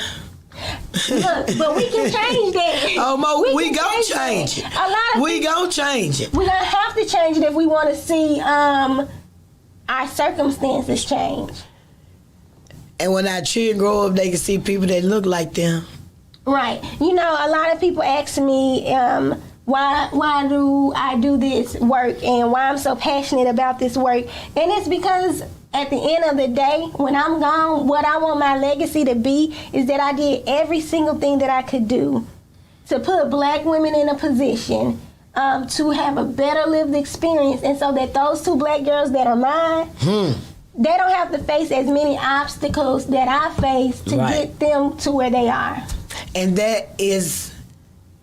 that's what's bred in us. Me and my cousin, we was just talking. One of my other cousins, she had got so upset because of what people were saying. And we had a family discussion at the daycare. And my cousin that's a generation over me, she said, we don't think we better than nobody. But Granny paved the way, so we didn't have to do the things that she done. And now we're making our footsteps in the sand to be able, so when our children grow up, it'll be better for them. See, that's what it's all about. And the quicker you humans understand that, the better off we will be. And women, let me tell y'all something. We so powerful. Oh, we so powerful. If you just know the power that you hold with your vote, you can literally put black women in place to work for you. That's right. That's what it's going to be about. It's getting a return on our investment. What's our investment? Our investment is our vote. Right. So if we continue to turn out votes, you know, in places like Georgia, when we saw that state flip from red to blue, that movement was led by black women. Oh, I know. Alabama, those movements all across the South, black women are showing up. And so it's now time to say, when you get in office, when you're in those legislative sessions, you need to start doing things that represent black women and let us understand that you value our votes. When Georgia flipped, you would have thought I was over there. I'm talking about I rejoiced. I'm talking about I followed the whole thing. I was sitting in the Waffle House. People be like, Red, what's wrong with you? I said, we getting it, baby. That's right. Oh, we doing it. Oh, them baby, we doing it. Oh, baby, we showing up and showing out because I loved it. Yeah, absolutely. And they set out for a goal. And they reached it. Look. And they reached it. And it was all black women that was up front. I'm talking about my friends that was there. You know, we was FaceTiming and I was like, and you know, every now and then I grasped, man, because they had us on the edge of the seat. But now, when it got close and we knew we were out, I partied, I rejoiced, I cried, I had so many emotions. It was almost like when Obama won. Listen, and you know, when I hear those type of stories, when I hear black women talking about the emotion that comes behind seeing us rally behind an effort, is that Jackson can do that. Oh, I know we can. Hinds County can do that. We can flip Hinds County. Well, Hinds County is Democratic, right? So we mostly have black elected officials here in Hinds County, but how much good does that do if then we go to the state and we can't get the appropriations for our water system, or we can't get the appropriation from the state to give us business districts? So what we got to do is we got to harness that same emotion, we got to harness that energy, and we got to make this thing statewide. You know, less than 18% of Jackson voters turned out to vote. So less than 18% decided who our mayor is going to be. Oh, you ain't got to tell me. Jackson is 30% of the. So the people who live. I'm sorry, I got tongue-tied. Take your time. So Jackson is 80% black, and most of those people live at or below 30% of the poverty line. So what does that mean? That Jackson is made up of poor black people. And if we look at the data and it says less than 18% of the people decided who the mayor is going to be, that means that those people who decided who the mayor is going to be do not look like the people who live in Jackson at large. I tell y'all that all the time in a term that you can understand. I tell you that all the time. I told you, Fairhaven, Fondren, Eastover, Northeast Jackson, that's who put him in there because the hood don't vote. And if we want to make sure that we see policy and law and things happening in those places that are not those places. So if we want to see Wood Street look better, if we want to go down in Georgetown or Bottom, Washington D.C., those places are overlooked so much. When we see all this economic development happening, it's happening in Ward 7s and Ward 1. When we look at the 1% sales tax commission and where they made those improvements, all that money was earmarked for Wards 1 and 7. And not all of 7, because you know 7 shoots straight down the city of Jackson. And I'm telling you, Wood Street sits right in the middle of Ward 7 and does not see a dime. Oh, I know. And guess what? I tell you again in a term that y'all can understand. They billing around you. Commercial break. I think that's a good place for a commercial break. We'll be right back. I told you.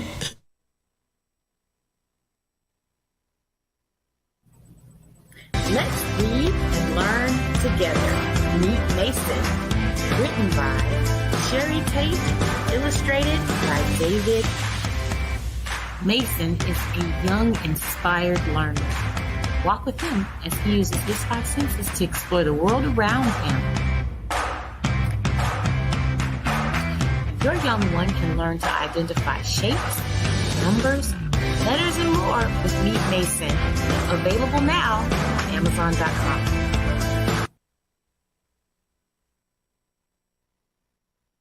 The Mississippi Link is an African-American female-owned newspaper with a trusted voice that is highly respected throughout the city, state, and nation. Our motto, keepers of the knowledge for people who speak the truth, since 1993. Link significantly influences the thoughts, attitudes, and buying decisions of its readers. Call us at 601-368-8481 for your advertising needs. If you would like to receive a newspaper in the mail each week, our annual subscription is only $52 per year. That is only $1 per week for you to stay informed regarding many stories that you can only get in the Mississippi Link. Sign up today at themississippilink.com and click on Home Delivery.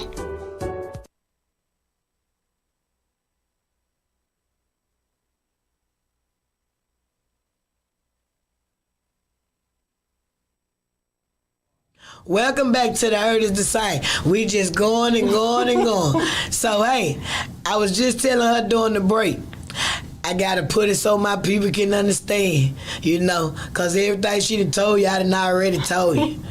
But you want to hear it like that. That's why I love that she here. That's why I want to hear.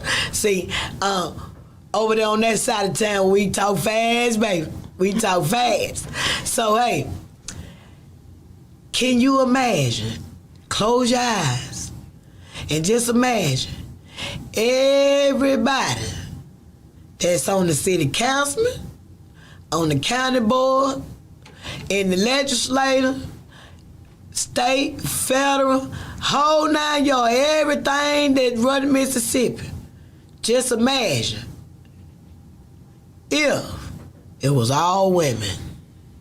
Wow. I don't care what color, what your background is, just imagine if we had everything, all women. Well, that would be amazing, number one. But and so let's talk about that, right? So if we did imagine that, what do we have already that would give us an idea of what that would look like? Well, number one, we already know that black women have been saving us so much. Right? So when we look at the fact that we vote in our best interest happens to be the best interest of this country. So we do know at the very least we will have people in office who are making decisions based on what's best for families, what's best for children, what's best for our economy, because we're the most educated, we're leading businesses. We are the fastest growing demographic of small business owners, right? So at least we would know that this leadership will be looking out for families, business, and making sure that our communities are stable. So, now, do I believe that every elected official has to be a black woman? Absolutely not. But what every elected official has to be is responsive to what the needs of black women are. Most definitely. There's some elected officials don't forget that I'm about very us. proud of. Everybody, it's no secret that I love campaigning. I love to help good people get in office. And one of the things I've been blessed and able to do is help people who do look out for women, who are good, solid candidates who we can trust to do what they say. And while I haven't had a woman candidate win office per se, I have been able to help candidates who look out for black women, and that matters. Right. So we're not just saying every office has to be a black woman, but every office most definitely has to take in consideration that black women are here and our needs need to be met. Most definitely. Cause other than that, we ain't going nowhere. That's right. We ain't going nowhere. We out here now, we multiplying and we having them babies too. I'm just letting you know. So they look, and the state has said that we have to have the babies. I know, that's what I'm saying. You ain't got no more options. Can't use no turpentine. Can't be doing none of that. Don't try it. Hey. Look, and that's real important, right? So when we start talking about that, and that's why, I've said it so many times tonight, and I don't think it hurts to say it again. That's why the Black Women Vote Coalition is so important, because women need to be in community with one another, because just because abortions are now illegal, that doesn't take the need for them away. It sure don't. Sure don't. So women need to be in community with one another, because we're going to need people to help us. Like you gonna need to network with them folks up north up there where they That's doing right. it at. That's so right. you get with us, you get some love, and you gonna make some good friends that you ain't gonna have to watch your man or your purse around. We just gonna watch the voting and love on you and tell somebody else to get involved and go vote. Cause see, I'm gonna tell you my problem. I see so many households with kids that's over 18, especially females that have babies, grandmothers that have 4 or 5 girls or 6 girls or 3 girls or 2 girls, and it's not even important to them to go vote. And then when somebody like me come around, you know, Chantel, you a dinosaur. Chantel, you do all that old folks stuff, you know. And I'm like, why y'all ain't registered to vote? You know, I'll take you down there, you know, but things like this with this platform and what you do, what I do, what every other organization do, we trying to change the mindsets. You know, one of the easiest ways I think we can do that is, number one, show some grace, right? Yes. Because if you're sitting in one of those homes that you just mentioned, like let's just look at it, right? So there's data that says 1 out of every 4 black children don't have enough food. So 1 in every 4 households is food insecure. So if you're not eating that, if your family is in a position where, you know, you don't even have enough money to feed you, voting might not be at the top of your list. But what we got to do, and what organizations like the Black Women Vote Coalition and people like Chantel have to do, is number one, show some grace, because everybody doesn't know. But when we get there, when we're at your door, we need to connect the dots for people. We need to help them understand, look, last year there was a bill, Senate Bill 555, and that would extend SNAP benefits so that people could get incentives to purchase fresh food. So that helps change some of that data that says 1 in every 4 black children are eating, right? So, but people didn't know about the bill. We did so much advocacy work around that bill, and it eventually did pass. The year before it did not pass. This year it did pass, but people didn't know about it. So that's why we got to knock those doors. We got to get, you know. And I know you're familiar with Dr. Twiner. We partnered with Dr. Twiner over at his food pantry. Now he's giving out food, and I'm there and I'm talking to women about, hey, this is why we need this bill to pass. And when you begin to connect the dots with women, like, you could be getting the things in your home that matter to you the most if you went out and voted, and if you put political pressure on the people who are in office to pass these bills, and then it becomes real for them. And then it matters, right? Because then I can see a direct connection between what I need and voting. Because sometimes it's like, man, I don't want to participate in that. We don't have what we need anyway. They don't look out for us anyway. And then that's when we start talking about, well, what if a black woman was in office? She knows what you need because she needs it too. Right. You know what I'm saying? So then we begin to see this political participation. And at the end of the day, if we're gonna change the political landscape, we can't do it from the outside. Sure can't. We gotta be in the game to win the game. And you know I love being in the game, knocking on doors. So I'm going to fit right on in with talking to y'all and telling y'all to come on. Because this shit, you heard what she said then. If you vote, you can get you some more stamps. Let me put it to you so you can understand. You know, and you know what? Sometimes that's what we just got to call a spade a spade. Just recently, the governor sent back federal funds that we have given us PEBT. So that's EBT benefits. He need to shake his syndrome. For women who are, for families who are suffering. Now, we are in some unprecedented times, right? Inflation Most is. definitely. Listen, I was at the grocery store, and for a pack of butter, the 4-pack of butter was $5.87. You ain't gotta tell me. I've been buying groceries 30 years. Listen, I was so scared, baby. I never did qualify for it. So, you know, I know. The way that it is, how would you have the nerve to turn away benefits that could help the most vulnerable people? That's already poor working paycheck to paycheck. And even with 725, if you got state tax, federal tax, medical stuff, you are literally making $4.25 what they was making back in the 80s. Listen, I guess the thing for tonight is we need Mississippi to catch up because y'all gotta live like we in the early 1900s. When you, let me tell you something, I think outside the box. I heard my cousin, I got a cousin that's a nurse practitioner. She makes some pretty nice money. Mm-hmm. And hell, they struggling. The nurse is struggling. The lawyer's struggling. Why you think it's so many traveling nurses that's leaving, go and get the money? When the average household lives to their money. That's right. You know, you live to the money that you make. But when you lay out your net from your gross, along with your expenses, you done went to school, you're paying student loans, you got a child in college, you just had a baby, you know, just trying to live on an everyday basis, and it don't make a difference whether you high class, middle class, or low class. That's right. Due to the fact ain't nobody voting, we all in the same. And you know, I think what COVID did for us is it took the lens off, and it kind of put in. Now we know that the playing field is by far not even, nor is it equal.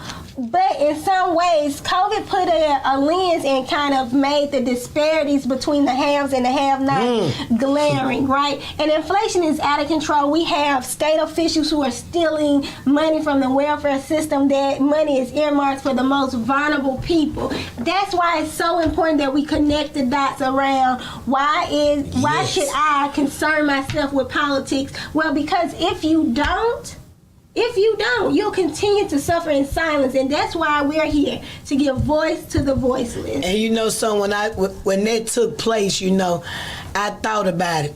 They would have never got away on our grandparents' watch. You know, that they would have never got away long as they got away on their generation. And you know what? I think back to my friend girls, baby daddies, you know, they kids is older now, and I think back in the day when he used to tell her, I paid that money. They took that money out of my check, they did this, they did that. He was actually telling the truth. And guess what? Fast forward when they found out how they been robbing us, guess what? His children grown. He called his baby mama. She couldn't wait to call me. She said, he told me, you called Chantel. Chantel will remember. You don't remember nothing. Each time she went to confront him about child support money, he never changed his word. I paid it. And guess what? He did pay it. She just wasn't never getting it. Well, you know, and many other poor black mothers who was raising their kids and stuff, who depended on that money. They was telling the fathers that the mothers was getting the money. Well, it's no secret that our welfare system is heavily flawed, and we know why. Most definitely. You know what? And this is what here's the thing, though, right? The fact that we still have TANF, the fact that we still have SNAP benefits, all of these things, in a deeply racist state like Mississippi, the only reason we still have those systems being funded and still in place is because black women and black families are not the greatest recipients, are beneficiaries of those systems, right? So there's obviously some other people who benefit more than black people from those things. Otherwise, they wouldn't be. Most definitely, because they would have been cut us out. Girl, you know if we were minority on that money, they would have been cut us out. So, but our people got to know that. Well, that's where we come in. We got to keep lifting these stories up. We got to keep inviting women from all backgrounds to the table, continue to talk about those lived experiences, continue to ask women what it is that they want to see changed, and then give them some options. I was just looking up here at the comments. She said that, you know, she was pretty hot behind that Monica. Monica went to go vote. She was so excited. She had got her rights and stuff back. She was so excited she was able to vote. I helped her iron out everything. And she called me and she said, I done went to 3 different places that they done told me to go and all of them closed, starting with Black Chapel.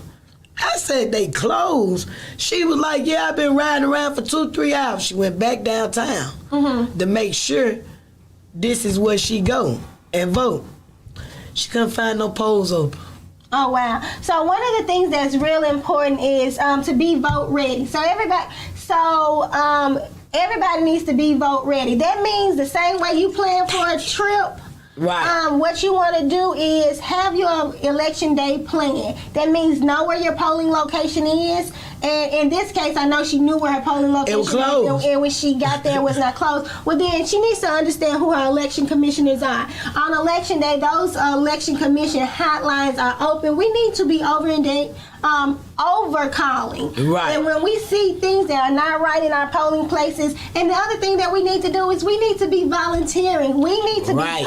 we need to be signing up to be poll watchers and poll workers, because that way we can be on the front lines when things are not as they should be, because we know that voting is so important, and that's why we see so many discrepancies at election day. That's why we see people being turned around at the polls. That's why we see the Voting Rights Act being repealed now, because they want to make sure we're disenfranchised. So on election day, you cannot give up. It is so important to continue to go, because at the end of the day, if you cannot cast your ballot at your polling location, you can always go down to the circuit clerk's office and get an absentee ballot. And that's where she went. And baby, she went right on down now.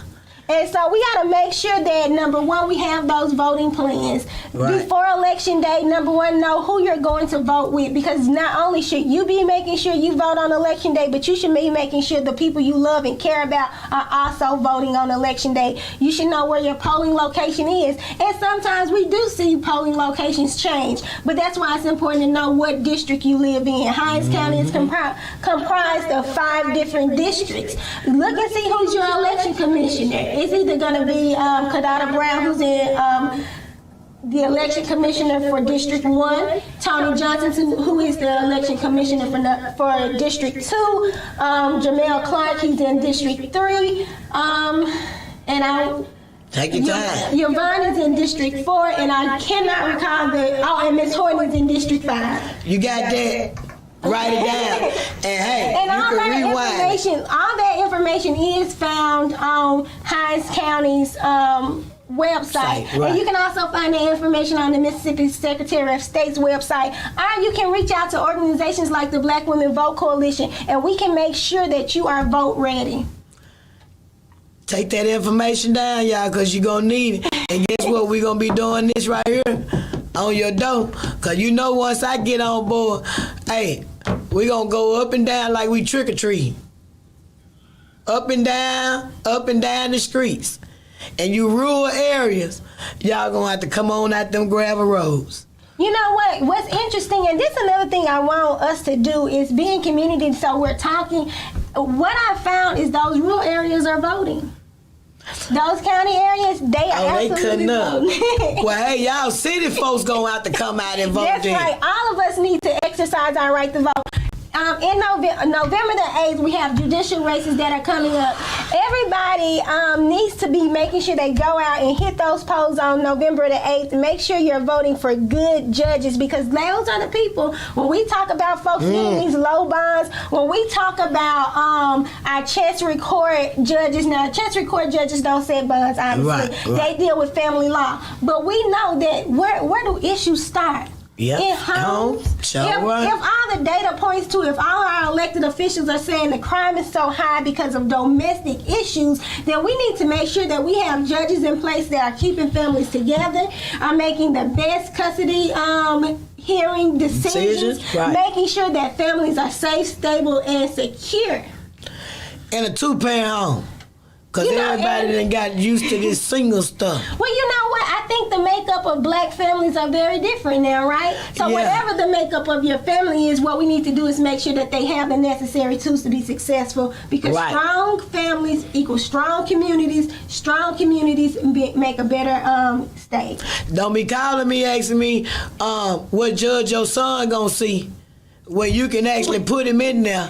Look, If you get involved and vote, that's right. and get involved so you can vote November the 8th, you won't have to be calling me asking me, Red, who's serving this month? What judge serving this money? How this judge is and all this and all that. So you get out and vote November the 8th, you gonna know who you put in that seat. That's right.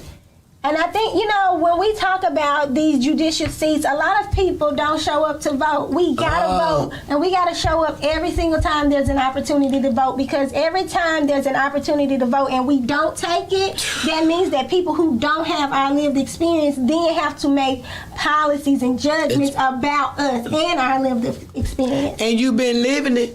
You already been living it.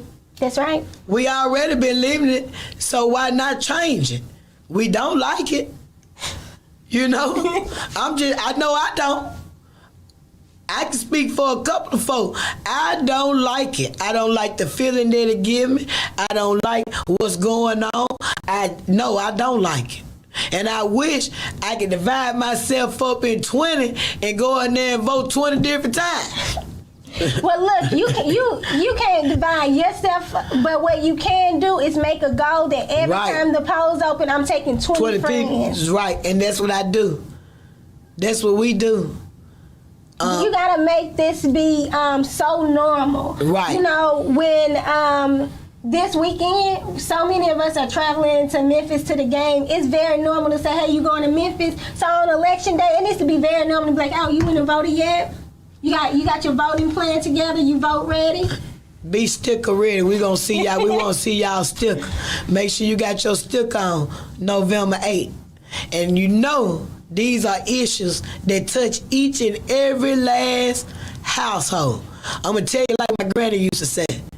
If you're a mother of a boy, they gonna get a traffic ticket or something. Ain't no way around it. And if you're a mother of a girl, you might as well get ready to be a grandmama by her.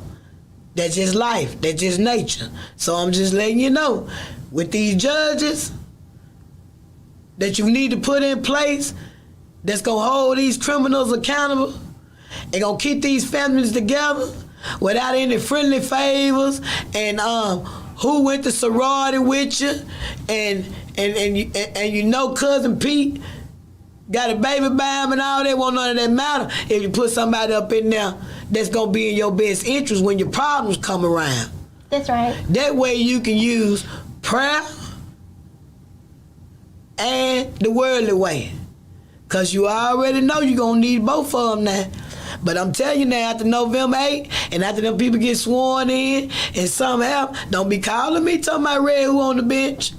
Because I'm going to say, go back. I'm going to tell you like Tupac said, go back, rewind that track, and listen to my girl on that show, because we told you. You had fair warning. And then now after she leave, we still going to be talking about it. I'm going to be sharing it on my page so those can get involved. You're right here local. You pass downtown all day, every day. It don't take less than 15 minutes to go in there and register to vote. That's right. And then half of y'all, majority of y'all, to each his own, you can sign up at the welfare office over the phone with your worker. And I said it then and I say it now.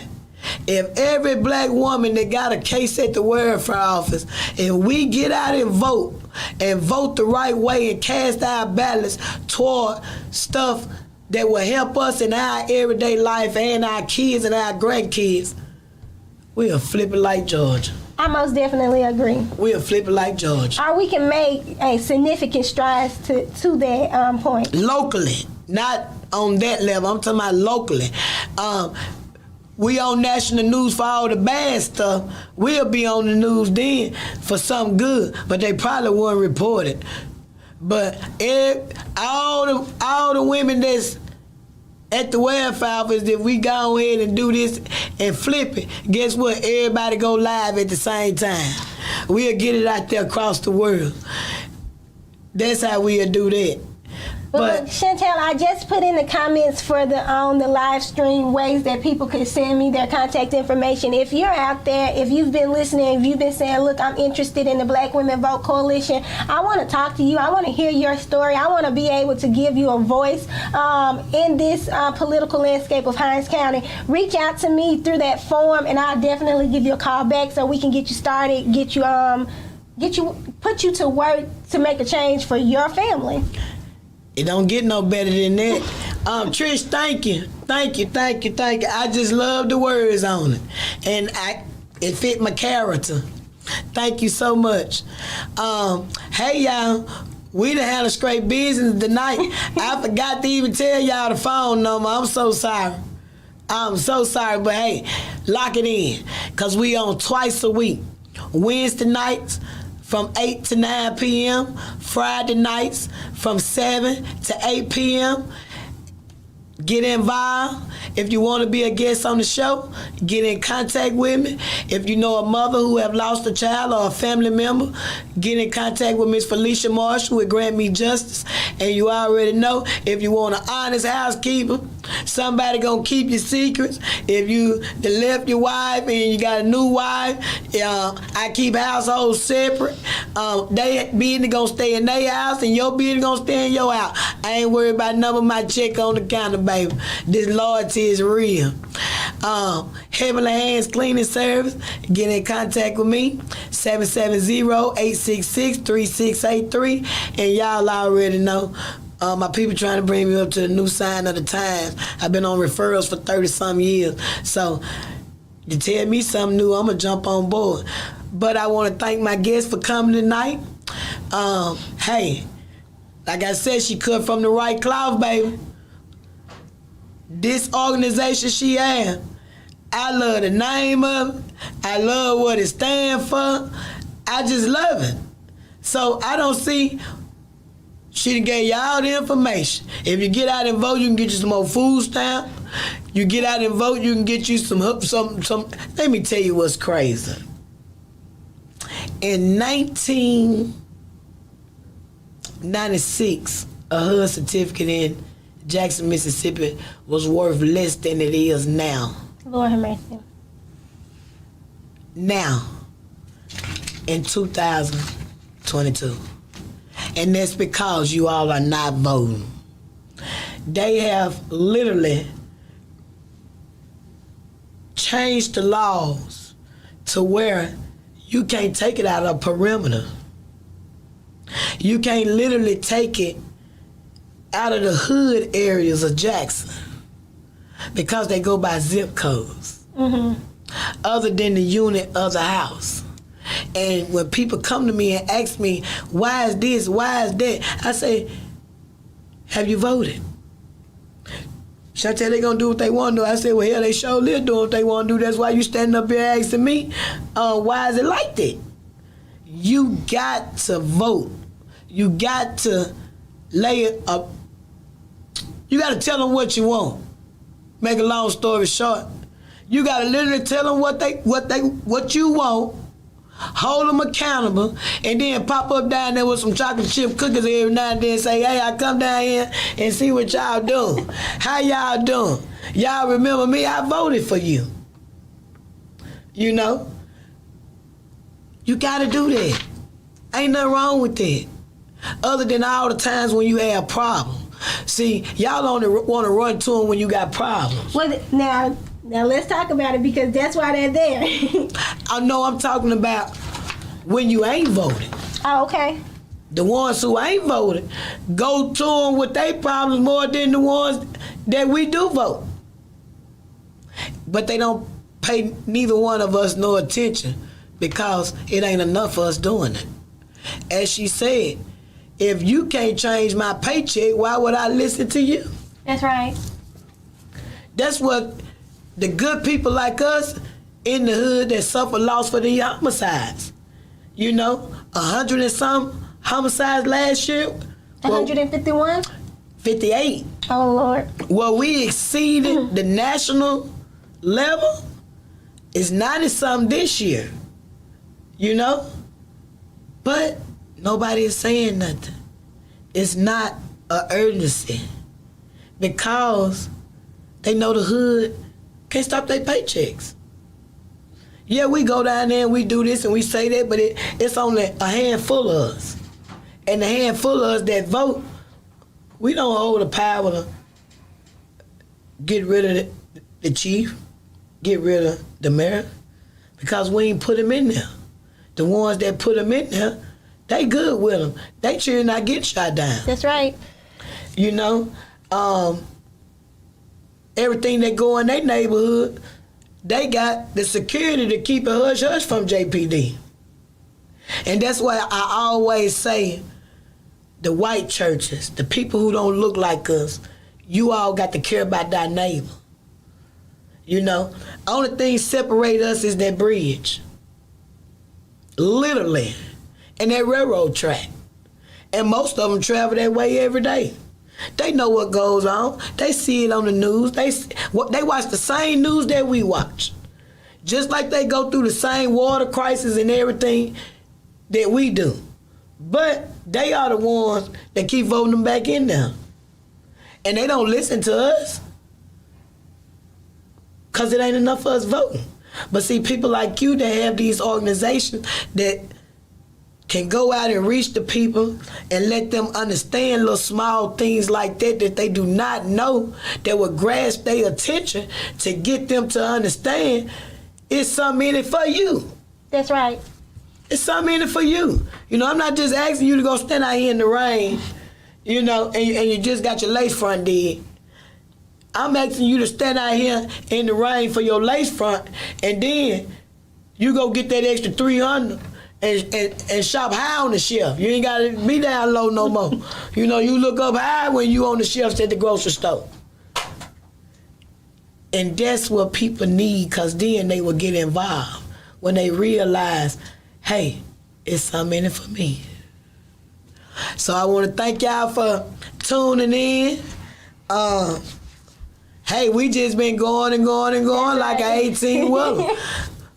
Thank you. Thank you for coming on. As I say, come back.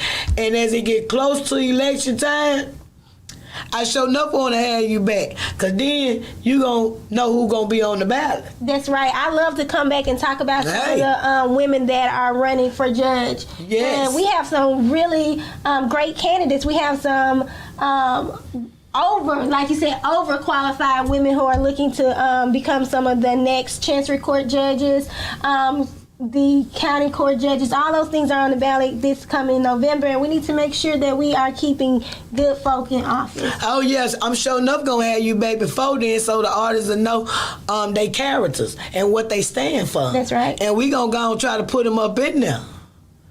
And when you see them out to eat, they'll speak to you. The men don't speak to you. You know they don't speak to you. Y'all have a good night. Y'all have a good one. And thank you.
and gentlemen, welcome to the show.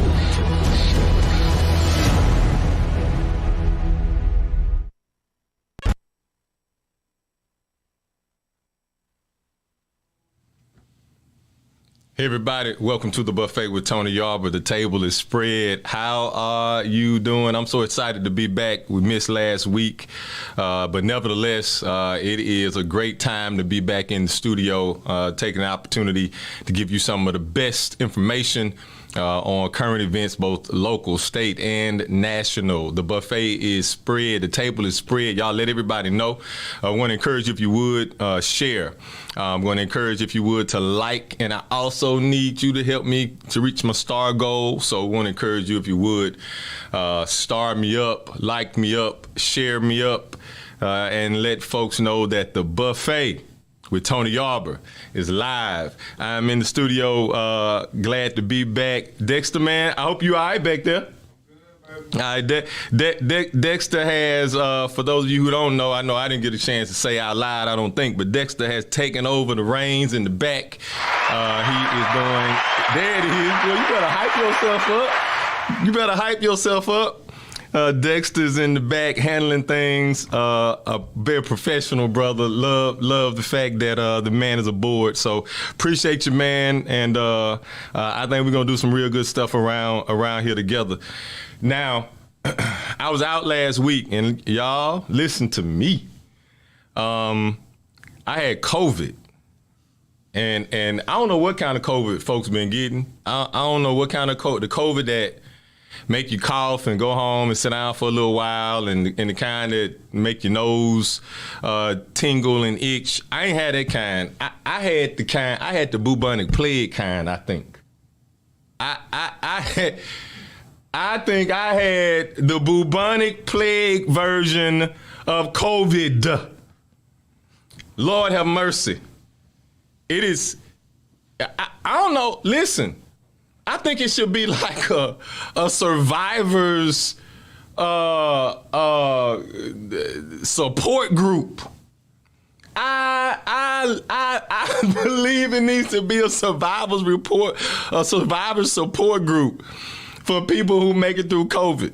'Cause Lord Jesus, I tell him thank you. That's all I got. That is all I got. It was crazy because I had COVID right smack dab in the middle of one of the worst crises that's ever hit the capital city in the state of Mississippi. I was down with COVID. Folks were calling, trying to deliver water to the church, trying to organize giveaways, and I was sick with COVID. But I am telling you, I was still in tune as much as I could be. Had a great opportunity last night to be able to sit down, have a conversation with former Mayor Harvey Johnson, Mr. Otha Kane on his show.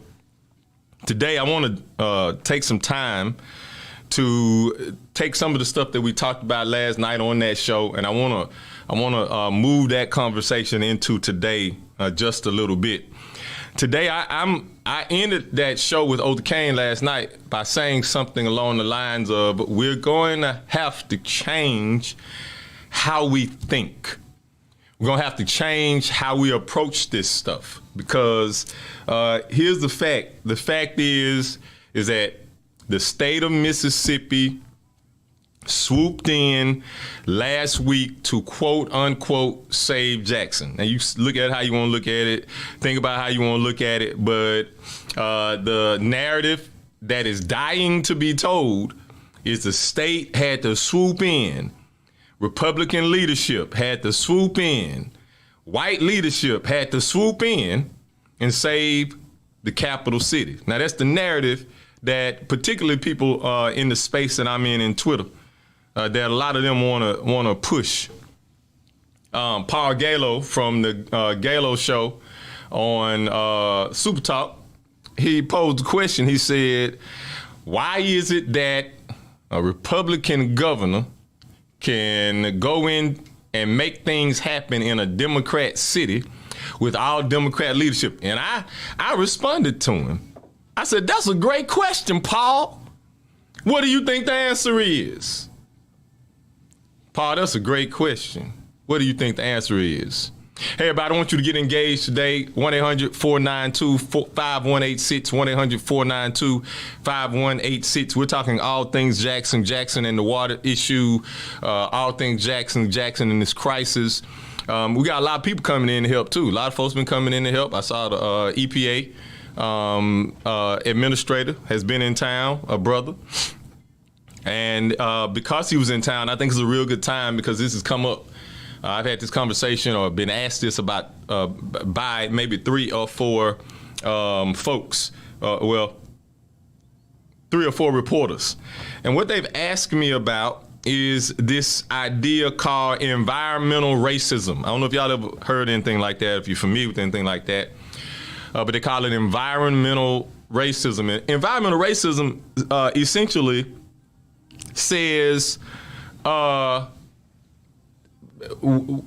we are going to create situations through policy and systems, and sometimes it's not intentional. Okay, I want folks to understand that it is oftentimes and sometimes not as intentional as we think. However, whenever the impact is going to cause degradation to the quality of life of a certain group of people and not another group of people, then that's a problem. And that's where it becomes racist and racism. That's what when the outcome, when what's wrong, when it affects one group of people or a minority group of people or a disenfranchised group of people, that's the problem, folks. That's the problem. Well, how? Glad you asked. The reservoir is a place where the O.B. Curtis water treatment plant is associated. The O.B. Curtis pulls water out of the reservoir, okay? Well, anything that is, once that water is clean, that water has to be reintroduced to the water source, and that's typically the Pearl River. Well, if a water treatment plant, center, facility is not functioning properly, and any of that stuff is being introduced into the population, it becomes an environmental mess. It becomes an environmental mess. That's one of the reasons why we were under the Safe Drinking Water Act back in the late 90s with the Department of Environmental Qualities. It's one of the reasons why we ended up having the consent decree with the EPA for wastewater. So we got to do better. We're going to have to figure this out. What do we got to do? We're going to have to desire and want good information.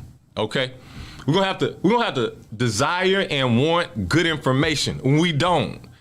Good information is what keeps us from making bad decisions at the polls. Good information is what ensures that even if we're in our feelings, we're gonna vote the best. We're going to vote in the way that best benefits and suits us. It's a lot of problems. There's a whole lot of stuff going on, but we got to start asking better questions. We got to start asking questions that actually matter, that impact what we got going on, what our quality of life as a citizenry. Those are things we got to do better. See, elections, they got to start back mattering because they got consequences. Elections got to matter because elections have consequences. And if elections don't matter, then most of the times we are the folks who end up bearing the brunt as it relates to the consequences. So now in Jackson, we've got state involvement and we've got federal involvement. Let's talk about this a little bit because in just a little time, I'm gonna go run over here to my Twitter real quick, but because I wanted to share with y'all in just a little amount of time the kind of congressional assistance and ask that we're having an opportunity to fill. Okay. All right, so let's look at this.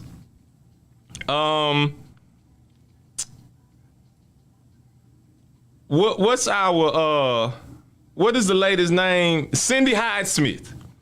Cindy Hyde-Smith in just a few days has asked the Biden administration in its ask for money, because, you know, all of us got an issue with the fact that the Biden administration can send billions and billions of dollars over to Ukraine, but we're down here drinking water out of bottles and taking whole baths. And so anybody should have an issue with that, Republican, Democrat, Independent. Well, Cindy Hyde-Smith has requested, I think, around $40 million for Jackson in this ask. $40 million, Joe. $40 million, Joe Biden. $40 million. That's an ask. We need it. Michael Guest, Congressman Michael Guest, he's made an ask. He has. Let me see. I want to make sure I'm saying exactly what needs to be said. Hold on. All right, here it is. U.S. Senator Cindy Hyde-Smith is urging the Biden administration to submit a new funding request to Congress to help resolve the ongoing water crisis in Mississippi's capital city. This was a post made by Super Talk Mississippi. Now, you know, Super Talk, they're going to pump that up. That's great, Super Talk. But y'all should have been doing this kind of stuff, Super Talk. You can't promote the Republicans swooping in, saving the day because they made a general ask. Come on now, y'all playing. Stop playing. Stop playing. We need the kinds of solutions that don't simply speak or respond to a crisis. And that's what's happening. That's what's happening. So, mayor, council people, whoever else, they need a plan. They don't need engineering data. They don't need specs that the engineers have drawn up and a money a price put on it. They need a plan. But not only do they need a plan, those of you who are in places where you can see appropriations happen, they need your help. They need your help. State involvement. We got state. We also have state involvement. Now, here's where you guys are gonna have to start asking the right questions. All right, because there's got to be accountability all around the block. Ask your state rep, what bills have they authored or sponsored that relates to Jackson's infrastructure issues? See, you got to ask that. You got to ask it, because if you don't ask it, then folks will be off the hook. You let people off the hook and then everything's the mayor's fault. Oh, Chokwe ain't doing this, and Chokwe should have done this, and Chokwe should have done that. Leave Chokwe alone. Leave him alone. Leave Chokwe alone. He got enough to deal with right now. He got enough stuff that he got to deal with. Leave Chokwe alone. There's some other folk too. Okay? There's some other folk who we're going to have to say out loud, what have you done for me lately? Is there legislation? Is there legislation with your district rep who represents you at the state legislature? Where is it? We got to ask the right questions, and we got to ask them of the right people, because those are the folk who are down at the state house. See, we got to make these asks, and then we got to make these folks tell us no. We got to make these asks, and then we got to do it. We got to do it just like the white boys do it. We got to make the ask, and we got to use those same standards that they use, so that when you tell me no, I'll know what your no is really all about. See, we've left too many. There are too many loopholes for squirmy people. Too many loopholes for folks to be able to squirm their way out. After this break, I'm coming back to that 1% commission, because I got word that one of the members of the 1% commission was on Next Door talking noise the other day, like he's done something to benefit the city of Jackson. Boy, I'm gonna deal with you after this break, because you playing with us. You're playing with us. You're playing with us. We got to start asking these questions. We got to start challenging folks who declare that they represent us. We got to start challenging these folk who declare that they are for us. Man, I literally said, before I got here, Dexter, I said, you know what? I'm gonna maintain my cool. I ain't gonna raise my voice. I'm gonna just be real chill. But the more I think about this, the more I look at folk who are literally sitting around pointing fingers and blaming other folks. And my question is, what are you doing if you're not a part of the solution? If you've not written in the legislation, if you've not sponsored any legislation, if you've not co-sponsored any legislation, if you've not signed on to some legislation, you are not help. You're not help. You're not help. You ask your congressional delegation.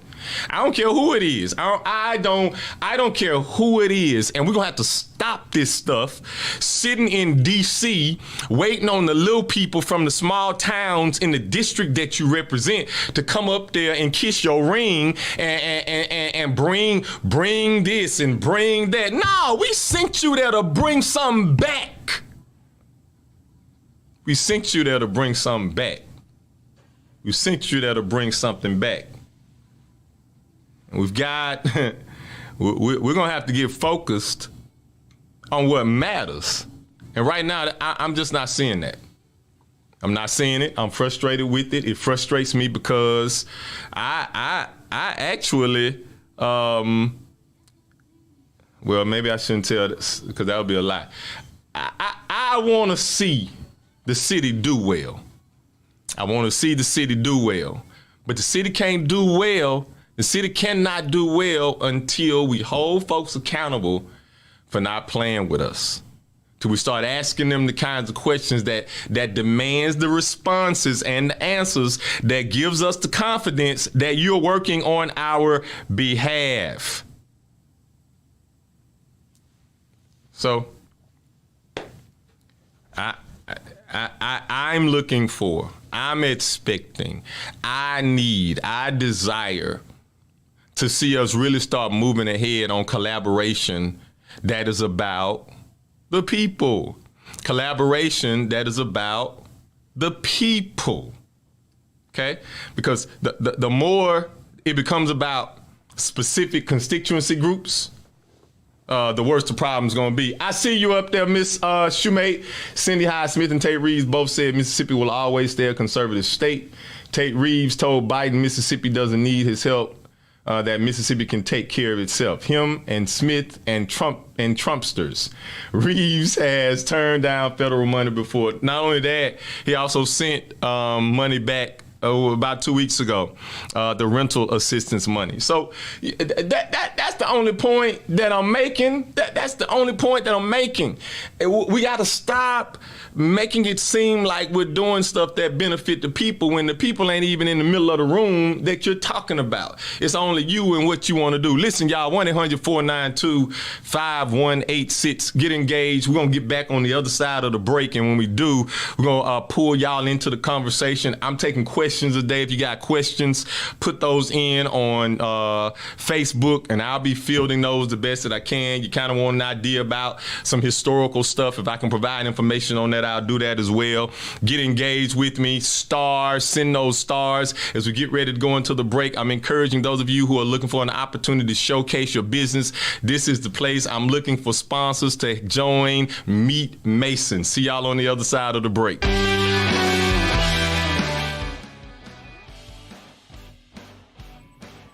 Let's read and learn together.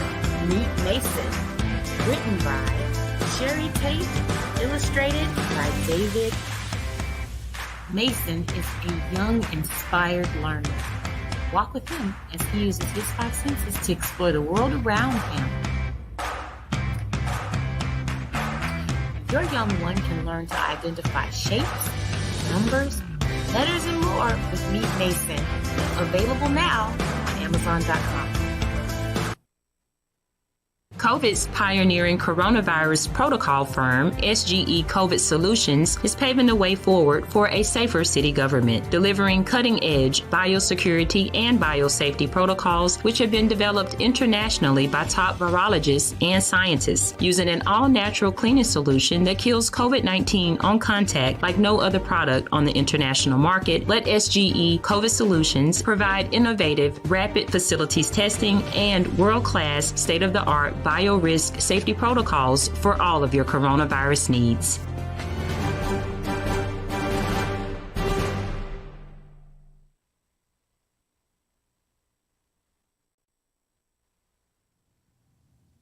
Hey, welcome back to the Buffet with Tony Yarber. We are having conversation around all things Jackson. Specifically today, we're talking about the water crisis, the water situation. I'm giving you guys an opportunity now if you want to join in the conversation, some questions or some things that you want to ask, get some clarity on. While you're doing that, I want to address something. I told y'all that on this side of the break that I was going to talk a little more specifically about the 1% Sales Tax Commission and what I believe is their role in the negligence, what I believe is their role in being obstructionist, what I believe is their role in being a part of the problem. And let me tell you how and what I mean. There's been, and I want to go back just a half a second, and because I don't want to dwell there. But that commission has a task of creating and seeing the implementation of an infrastructure master plan. All right. Well, Mr. Pete Perry made a comment in 2021 at a Rotary meeting. He got up and he began to give a report. Yeah, Pete, I went and looked you up. I watched the video. I make sure that what I say is what you said. And so Pete got up and Pete said that the mayor at the time, Tony Yarber, that was me, had agreed that the 1% Sales Tax Commission would not deal with water. I don't know how that boy ended up coming up with a lie like that, but here's how bad the lie is. The lie is so bad that one of the first projects that Mr. Pete approved on his time on the commission was a water line project on Wooddale Drive in South Jackson. There were no water lines on Wooddale, which meant that they did not have, I'm sorry, that's not true. The water lines that they had on Wooddale were small. They were too small to run fire hydrants. On a street that was almost a mile long, there was not one fire hydrant because there was no water. Guess who paid for it? The 1% Sales Tax Commission. I am sick of folk playing with us. And it's crazy because you playing with folks that's got degrees. That's insulting. It's insulting for you to tell a group of people that you didn't do something because the mayor, that is a lie. Let's keep talking about you and lying. Let's keep talking about you and lying and how that 1% Sales Tax Commission is complicit. There's no reason why everybody should be around here asking the mayor for a plan. No reason. There's no reason that everybody should be asking him for a plan. Why? Because the 1% Sales Tax Commission should have been able to produce a plan as soon as the question was asked. Why? Because the legislation says that you have to have a master plan. There's no reason. Antar, Chokwe, Lumumba should have been able to call over to the 1% and said, hey, send me a copy of this plan so I can send it to the governor, so I can send it to the lieutenant governor, so I can send it to the District 2 representative in D.C., so I can send it to all these people that's asking me for a plan, but it's not there. It's not there. And it's not there because a plan would then alter some of the things that folks will want to see happen. We ain't got long. Stay with me and I'm almost done. I think I got about 3 minutes left. Check it out. This plan, the plan, if there was one that was publicly influenced, one that had public comment, one that gave folks an opportunity to talk about what they wanted to see in their communities. If that was actually something that was out there, a living document, then that was changed some of y'all's plans. That would have kept the last expenditure report that came out from reflecting that Ward 7 and Ward 1 got the most amount of money spent in it from the 1%. Hey, Pete lives in Ward 7. Can Jackson create new programs to fund our infrastructure needs? That's a great question. The issue with the creation of programming is that there's got to be a tax base that supports it. And Ms. McGee, we are no longer a population of 250,000. We're not even a population of 175,000. That's what we boasted almost 10 years ago as the population. We're at 150,000 people now. And so because we're at 150,000 people, the tax base, you, whoever it is that lives in the city of Jackson, we're asking you to shoulder the responsibility of an entire metro with 150,000 people, where the average income, the average household income doesn't even look close to being above the poverty rate in most cases. So, you know, programming that's available, I'm not real sure about a lot of it right now. I don't know how because most of the programs are kind of piecemeal.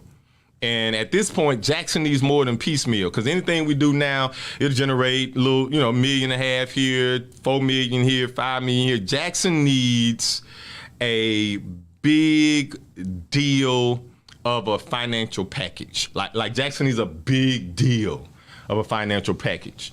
The water plant infrastructure problems is just about older than the mayor. That's right. The infrastructure problems are likely older than the mayor. But we got to get our mind wrapped around a way to go and a way to move forward. Well, I was talking about that 1% sales tax commission. And that 1% sales tax commission, one of the things, even the late Chokwe Lumumba, as well as myself, that we talked about doing, wanted to do, planned to do, proposed to do, was to leverage the 1% sales tax money. Okay, so what that would look like is as that money accumulated, we can take that money, use that money for matches, for grants, use that money to go and leverage other pockets of money. Because a lot of this money that's out there, they're in the form of grants and they require a match. And if you don't have a match, so for example, if there's there may be a $25 million grant that's out there, all right? And if there's a $25 million grant, and let me give you an example of the lies that were told by that 1% sales tax representative. The city of Jackson, we achieved a Tiger grant back in the late 2000 teens, and a part of the Tiger grant required a match. Guess who supplied the match? The 1% sales tax commission. Guess what was a part of that Tiger grant? Water lines. Water lines. Yeah, this man is telling people that the 1% doesn't have a water infrastructure responsibility. It's garbage. And I can't believe people are letting him get away with that garbage. Can't believe it. Can't believe it. Can't believe it. Well, listen, I'm gonna get ready to let y'all get out of here. We're at the 3:30 hour. Here's what I want to do. Here's what I think I'm gonna. I think next week we're gonna pick up, and I'm gonna bring a guest on. I think next week, so that we can have a little bit. Advertise on WeBelieve.Global, a brand new digital media platform. Share your brand with our audience on our many global live stream TV broadcasts and over the radio. For more info, visit WeBelieve.Global or call 800-492-5186, option 1. Let's read and learn together. Meet Mason. Written by Sherry Tate, illustrated by David. Mason is a young, inspired learner. Walk with him as he uses his 5 senses to explore the world around him. Your young one can learn to identify shapes, numbers, letters, and more with Meet Mason. Available now on Amazon.com.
To the Hurt is the Same. My name is Chantel Johnson, and each show is dedicated to my son Christopher Johnson, who was the 109 homicide right here in Jackson, Mississippi.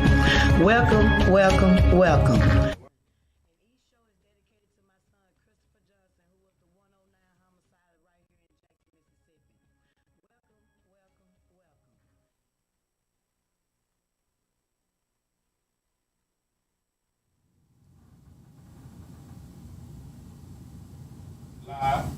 Welcome, welcome, welcome to the Hurt is the Same. How y'all doing tonight? I want to get his phone number out to you first and foremost, 1-800-492-5186. I would like to thank you all for joining us tonight. How you doing?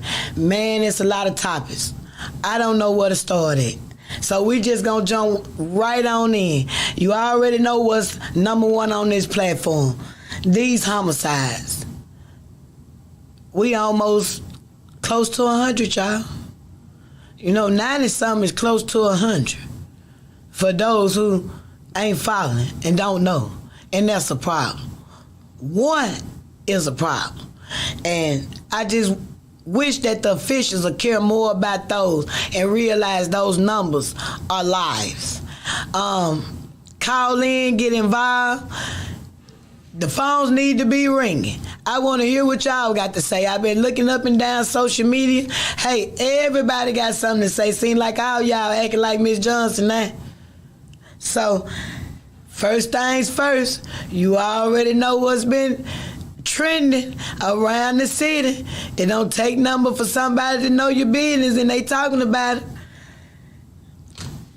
Lord, what's going on downtown at the district attorney's office? Can somebody tell me what's going on? And I got a few questions myself. How y'all doing? Come on, get them phones to ringing. 1-800-492-5186. What is going on?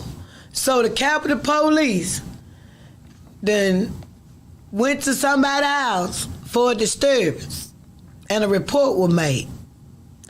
But I want to know why everything on the report blanked out. All the important stuff to really know what happened, first of all. Second of all, I don't know if the allegations are true or not. But as I said on my live, sometimes you just don't put yourself in the predicament. You don't put yourself in that, you don't make that decision to even go there. But don't nobody know what really went on, so we ain't gonna speculate. But hey, from the outside looking in, it don't look good. It really don't look good. And when you call it like you see it, it really don't look good. So y'all call in and let me know what y'all opinion on it. What you think? Do you think they was over there to serve and protect and visiting a friend? Or do you think what the gentleman said that was true? Or is it false?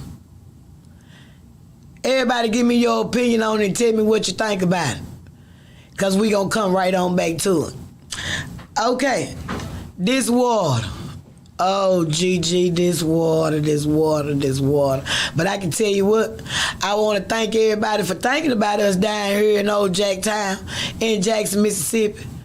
Because, hey, them pallets been rolling in, baby. Everybody I know got water. Y'all got my people calling me from Maine and everybody talking about, y'all got... Man, listen, I tell them, that water system been messed up 90 years, man. It really has been messed up a long time. So, they just act like now,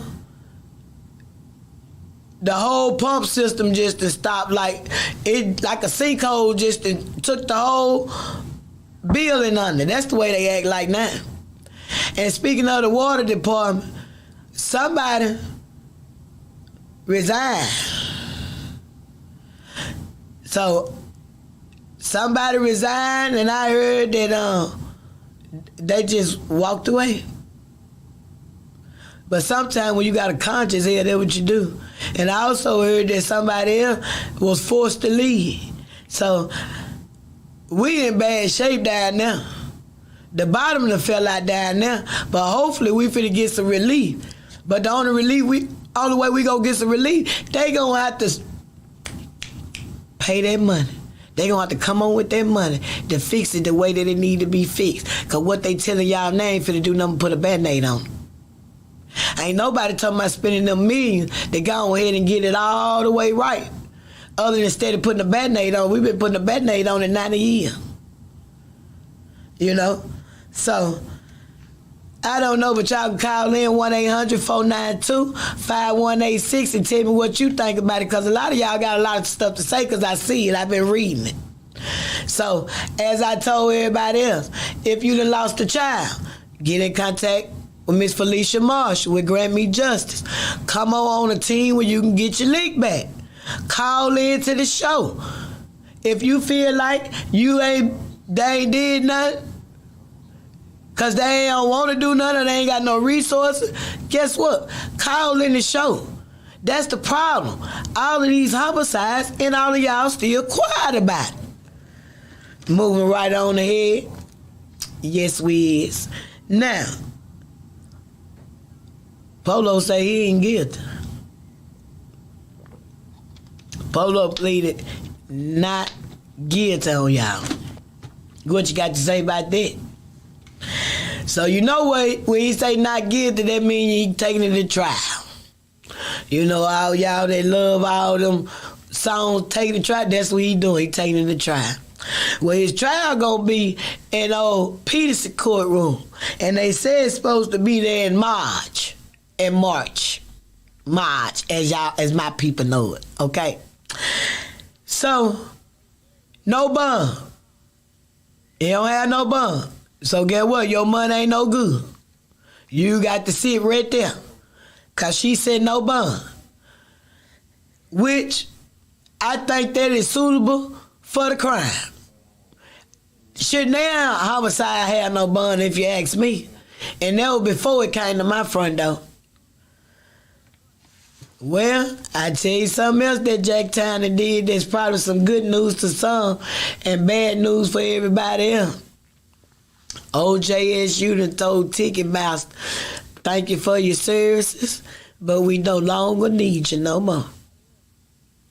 And hey, anybody that's watching their money and watching their assets and do business and got some sense, you gonna cut the middleman out. You gonna cut the middleman out. So big ups to JSU for cutting Ticketmaster out. Cause I think that was a good smart move, a good business move, if not nothing else. So all of y'all sports people, I don't know what y'all gonna do cause Ticketmaster ain't gonna be here no more, baby. You ain't gonna be able to go there for the season tickets or none of that. So I think that's a good thing. Call in and let me know what y'all think, cause I don't play no games, nor do I watch them. But now, it was the news for the day. Call 1-800-492-5186 and let me know what y'all, how you all gonna be trying to get you some more tickets, cause Ticketmaster ain't it, even though they got many, many different outlets. Hello, how y'all doing? Scroll up a little bit for me so I can see, friend. Oh, yes, thank you, Mr. Lester, for sending the stars. I know when you're right, Ms. Mocha, I don't know who gonna help us. Cause you see what type of hands we in and what's going on. Hell, we living it. I don't understand why they act like they can't see it.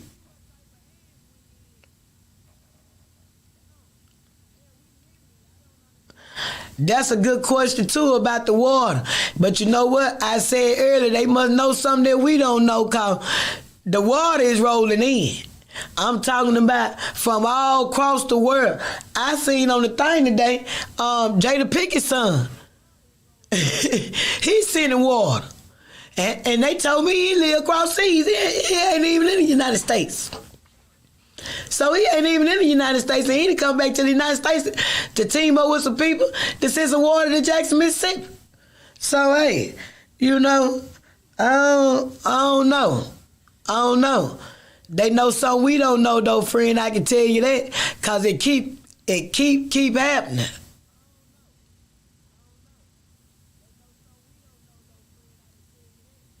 I know when you're right. And guess what, Becky? That's how it should be in every household.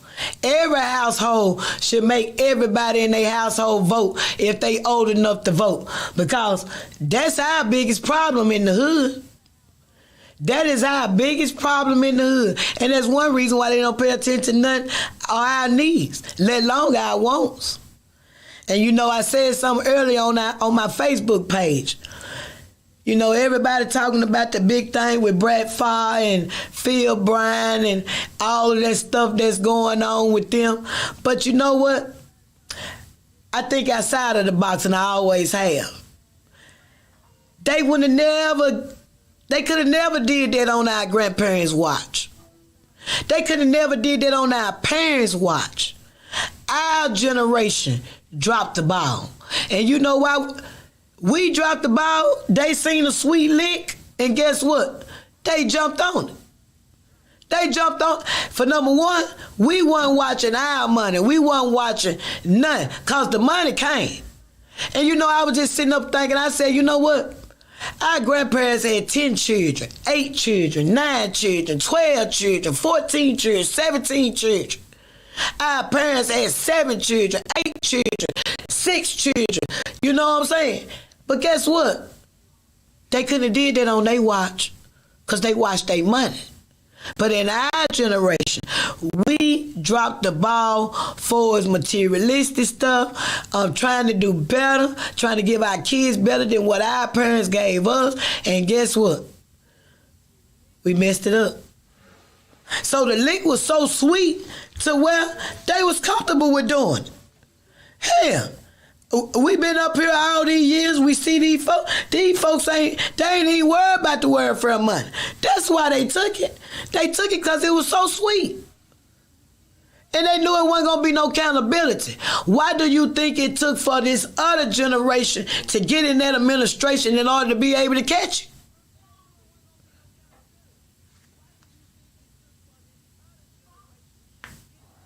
Oh, yeah, most definitely. Let me tell you something. Mississippi a long way for not having no money, baby. You sure right, Becky. We got everything we need. The thing about it is it's just going the wrong way. It's most definitely going the wrong way, and we see that. And we living it.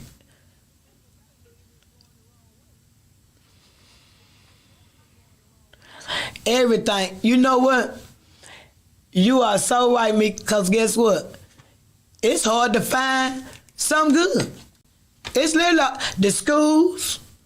But you know what? I always say it's the citizens for me because they let it go on. And the few of us that raise hell about it, guess what? It's not enough.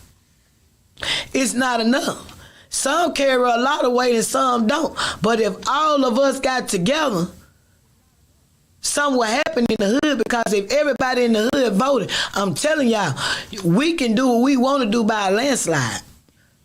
That's just like the guest that was on last week, Miss Angela. Okay. All right, now we got a call. Hello, welcome to the Heard It's the Same. Give me 1 second, I'll plug in.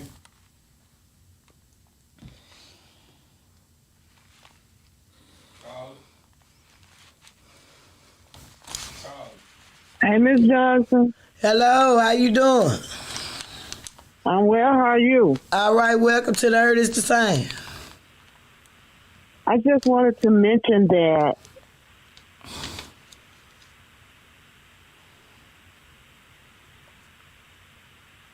Hello? I just wanted to mention that one of the things that was the most valuable to our parents and grandparents was the ability to own land. And land represented wealth to us.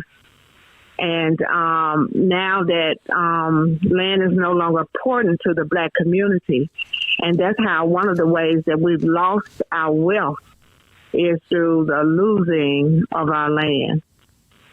I totally agree. Because, you know, as being the fourth generation, I have memories of my granny talking about land in the country and land that her parents had and her parents had. And by the time I got grown, I ain't know what they were talking about no more. But I remember. Mm-hmm. And I remember the neighbors and the community, you know, even though we lived in the city, a lot of them traveled back to their hometowns, Lincoln County, Edwards, you know, Laura, you know, a lot of surrounding country towns where their property was that was in their family. So I totally agree with that. And we lost it with the land and didn't even become homeowners. I was watching a documentary and it talked about how there are a lot of Black communities where families have owned 400 and 500 acres of land, and people have been able to come and steal their land from them simply because they're not knowledgeable about land law.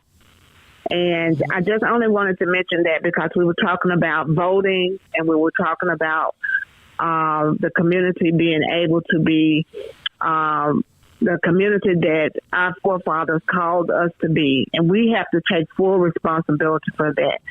We have to go and vote. I'm not talking about just go vote. I'm talking about but being knowledgeable of the people that we're voting for and for what they're standing for. Not just because they're Black, but because they can do the job. our local government, we need to go out and vote for our local officials, and don't vote just because people are black, but vote because people can do the job. Thank you so much. Thank you for calling, and I totally agree. I totally agree with everything that you said, because we have to change the mindsets of our people.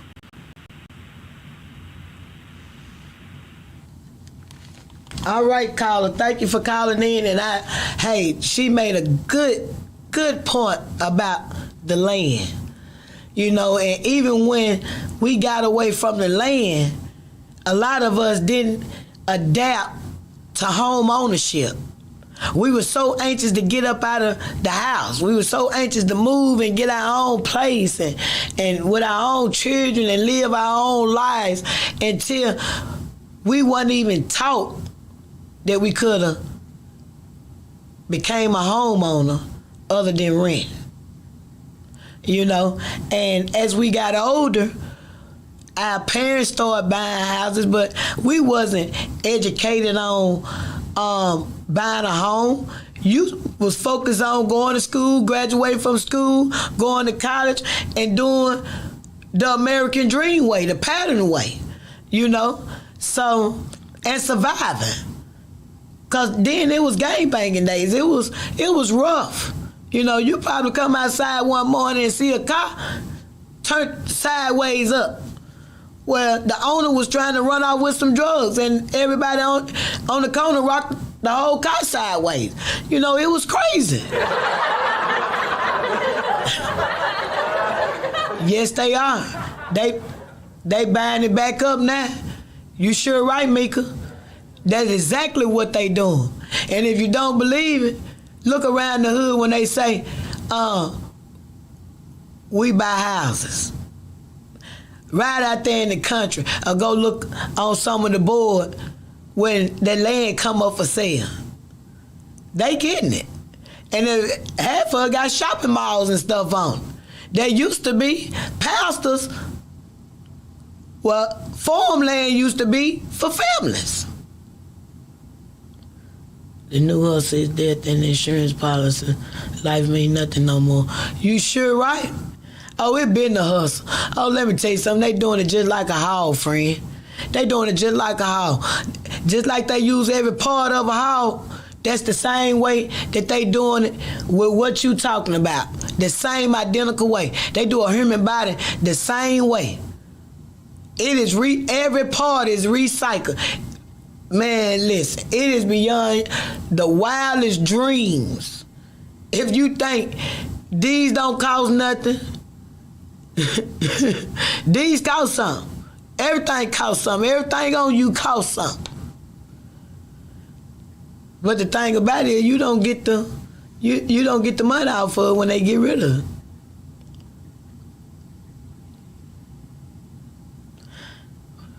I totally agree, Angela, with the first sentence. Look, with the first sentence I read, that's part of our problem. It ain't part of our problem. That is our problem. Let me just go and break it down. It ain't part of it, it's all of it. You got to vote for the person that's best for the job. You know, let me tell y'all what happened to me today. Y'all know I used Facebook way before I got on this side. Everybody remember my struggle with Chris from Byron when I paid 3 bonds and nobody went by protocol of the criminal justice system and all the hell that I had caught over there. Well, guess what? I invited that judge to come on the show because I see that he running for a higher seat. And he called me today. He called me today behind some stuff that I had said on Facebook. And following up from my experience over there in Byron and surrounding areas with the criminal justice system and with the school system and fighting for 25 years for my people right here. You know, so I invited him to come to let you all know what he doing and how he gonna do it if he do it. You know, and I'm inviting the other candidates that's running against him to come on the platform and let us know what you doing now, what you plan on doing, and we gonna do our homework on you, and we gonna inform the public that do not want to know or ain't interested, but always have a listening ear. Because, see, a lot of my people got a listening ear. They not going to look and see who doing what, when, where, why. But if you tell them, they'll believe it. And then they'll go look at it. Well, Mika, we going to pray, because I stand on grace. I believe in the unthinkable. The mindsets are gone, but guess what? These humans ain't in charge. That's the beauty of it all. As I walk through this life, these humans are not in charge. A lot of them think they giants. A lot of them think they got power. But see, as I said on my Facebook page, I'm cocky like this because I come with a giant that sit up high and look down low. And he step on all the giants. So I don't have no fear of him, but I do have the grace that it's going to get better. I had a faith in the grace that it's going to get better, and I know it's going to get better because it's so bad now. When you hit rock bottom, it ain't no other way but up. And that's where we at now. We at rock bottom. We literally at rock bottom on everything, so it ain't no other way but up. And I believe it. And I'm going to work toward letting that happen and making that happen. You know, I look at it as the battle I already won. The only thing I got to do is stand on the battlefield. And we going to go to commercial, y'all. And y'all stay tuned. Call in. While y'all typing, y'all know I like to talk. And all this light in here for y'all that really know me, y'all know the eyes just pretty. So call in so we can talk. All right, take me to commercial. Let's read and learn together. Meet Mason. Written by Sherry Tate. Illustrated by David.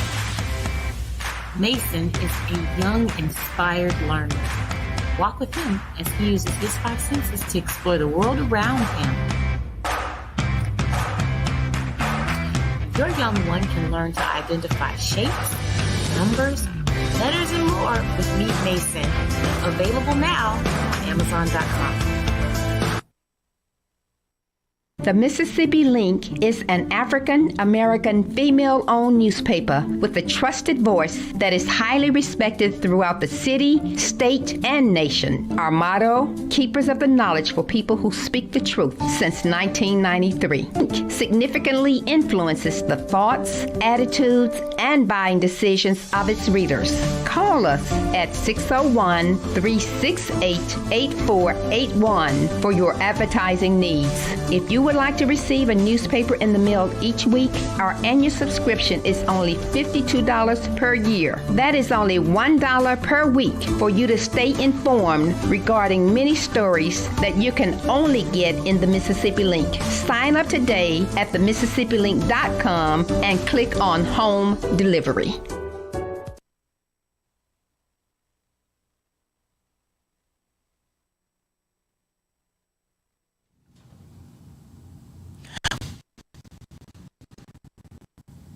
One.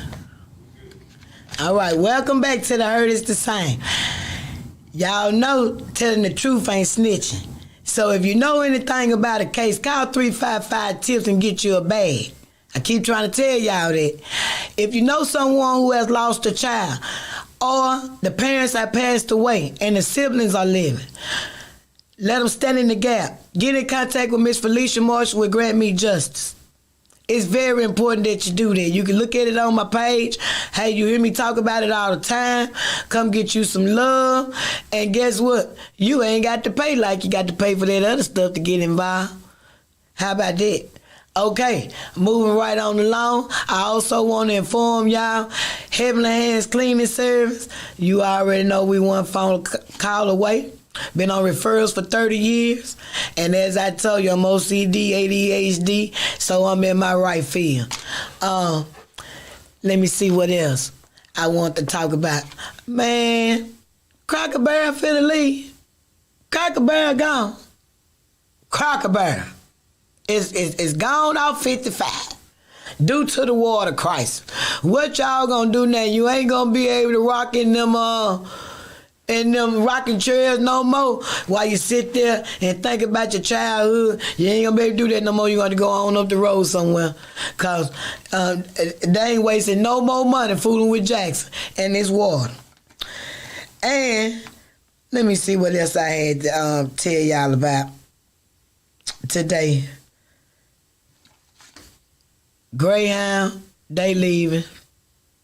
They moving on. They done left too. If they ain't already gone, cause they been said they were leaving. So, and then let me tell y'all businesses something that I heard, and y'all, it was in the news too. FEMA applications are available for the businesses of Jackson who has been affected by the water crisis. Now that don't mean no resident where you cooking food out your house and doing all that other foolishness out your house. It ain't for you now. It's for the real businesses.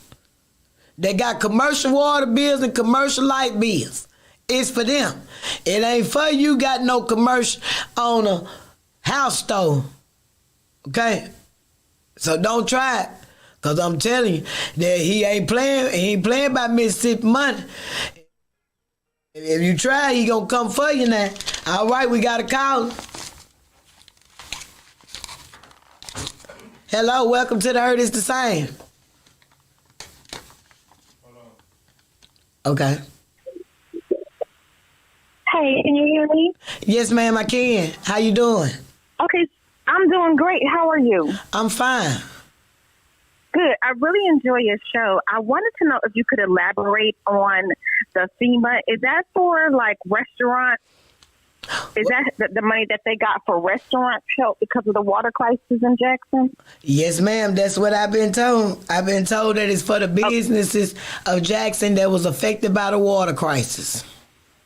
Okay, do they need to, because I have a couple of friends who own clubs there, do they need to go to the FEMA website, or how would they get the information to apply for the funds? Well, if FEMA got the money, that's who website you got to go through to get the money.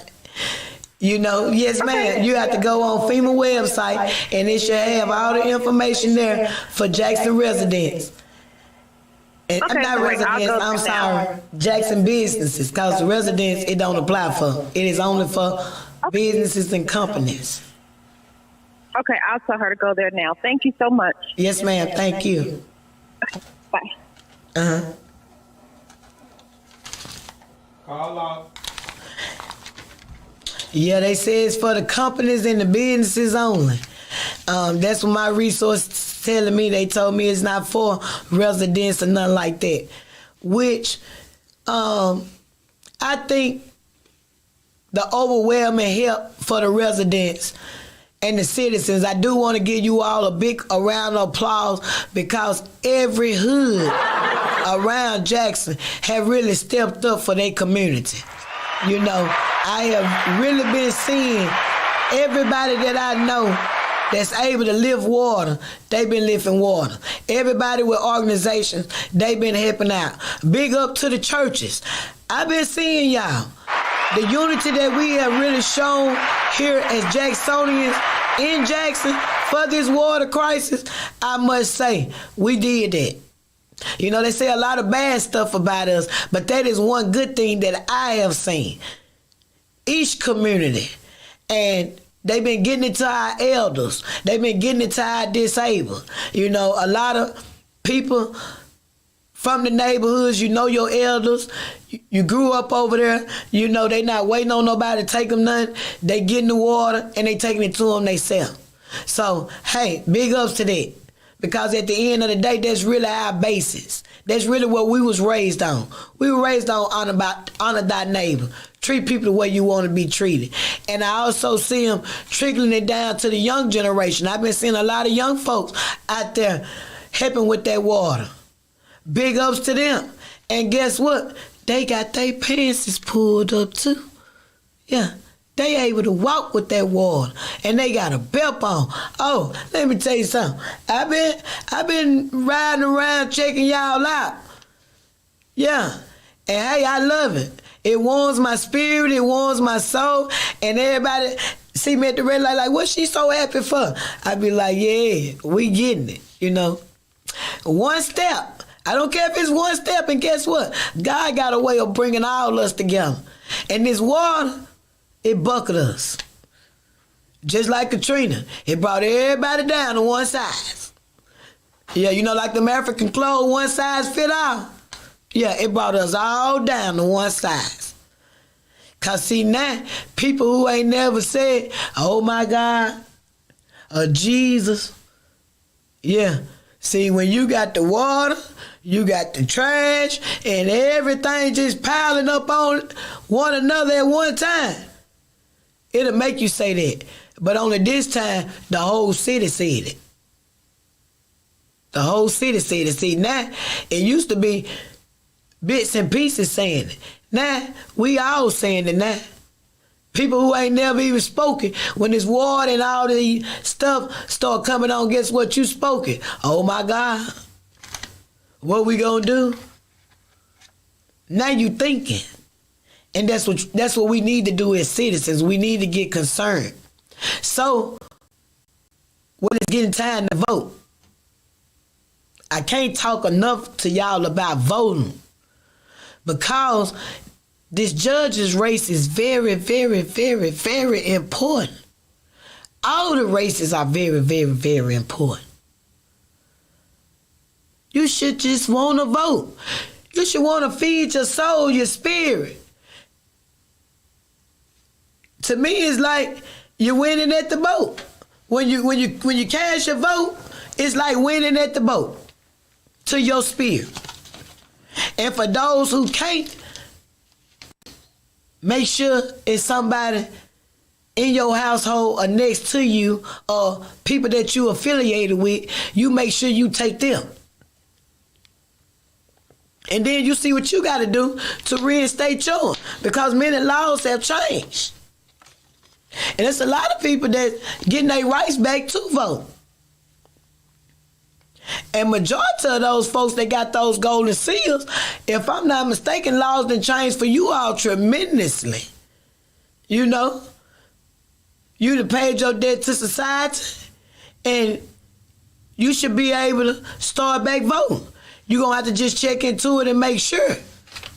But we got to get out and vote. And you got to vote for the right people. Stop voting for the people who just look like you. And the people who you think go do something other than doing a little homework.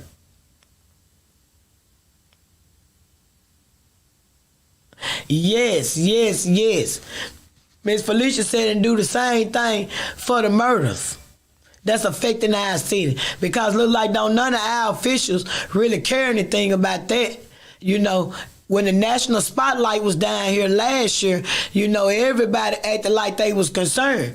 But now it's in the 90s. Do y'all not know 90 is close to 100? You know, it's crazy. They're gonna have to get leaderships in the right. Sure is. You know what? I wish it were possible for everybody to get fired. Everybody. Just wipe the whole slate clean. From the governor on down. We just start over. Because right now, it's hard to believe anything that's coming out of any of them mouths. They like the little boy who cried wolf. Everybody cried wolf. So when the wolf really comes, we don't believe it. And that's about how the water administration felt at the same time. Them folks been telling these people about this. They been telling their bosses about this. But at the same time, it's like a care. They don't care. Because half of them, they don't live here. It is not affecting them. Homicides do not affect them. And the people that it do affect, that's in their house, I mean, that's they loved ones that live over here in Jackson, they ain't getting none but break-ins. They ain't gonna, and when they carjack them, they don't hurt them. They know not to. That's why I told y'all last time, they cannot be the same thugs that go right there to Bellhaven, Fondren, and Eastover and rob and carjack and then come right across the bridge and kill. That lets you know they know what to do, when to do, and how to do. And where and how to do it, where at. Yes, ma'am, Becky, that's what I said. Everyone. Because like I said on my Facebook page today, this is revealing season. And if you don't believe it, you just watch the events that the Lord have showed you since January. This is revealing season. People that you thought you knew, you don't know. Things that you thought you knew, you don't know. But now he's revealing. He's revealing, and they can't stop it. They can't even stop themselves, and they don't even know why. Because everything done in the dark come to the light, and guess what? The light is shining. We are seeing these people, souls and spirits, and real characters. Scroll back down for me.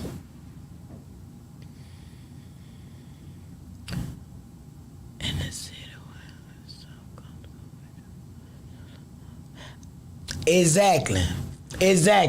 And with all them ingredients right there, Mika said, in a city where it's so comfortable with drive-by shootings, assault rifles, use drugs, scam and fraud, and hide hands for the criminals, over with. You know what? They hands been exposed. I've been telling everybody, it is revealing season. Anything. You ain't got to get caught with your hand in the cookie jar, because guess what? He opening the whole cookie jar up. He leaving the lid off of it. And the air getting in. And it's coming out. I'm telling you now, it's like a genie, they can't hold it. They cannot hold it because it's revealing. He is really revealing everything we need to know. Per individual. He ain't even grouping them in. He doing it per individual. I'm talking about he's showing up and showing out. He's showing us exactly who these people are. If you thought you knew, you don't know. And the only way you don't believe what you see now is you got a blinding eye. Okay, call back. Here they go. All right. Hello, welcome to the Heard It's the Same. All right. Hello, welcome to the Heard It's the Same. Hey, it's me, Becky. Hey, Becky, how you doing? Hello. I'm all right, hon. I want to talk about everything. I want to talk about February, months ago. He said, cut your radio down so it won't echo, and baby, you got the flow. Can you hear me now? I can hear you now. Okay. But that's why I'm telling you, we talked about this in February. All these people not doing what they're supposed to do. They just riding off taxpayers' money. Don't even know who you are. You done lost a child. They don't care about it. They ain't called and checked on you. But soon as the spotlight comes, all we doing that. It's the citizens' fault. They not telling us. Ain't nobody helping us. Okay, we understand that we don't have enough police officers. Not my problem. Wasn't my daughter's problem, and whoever else child got murdered. That's not our problem. The mayor had enough money to hire people. Okay, Second of all, we don't have enough detectives. Okay, that's not my problem either.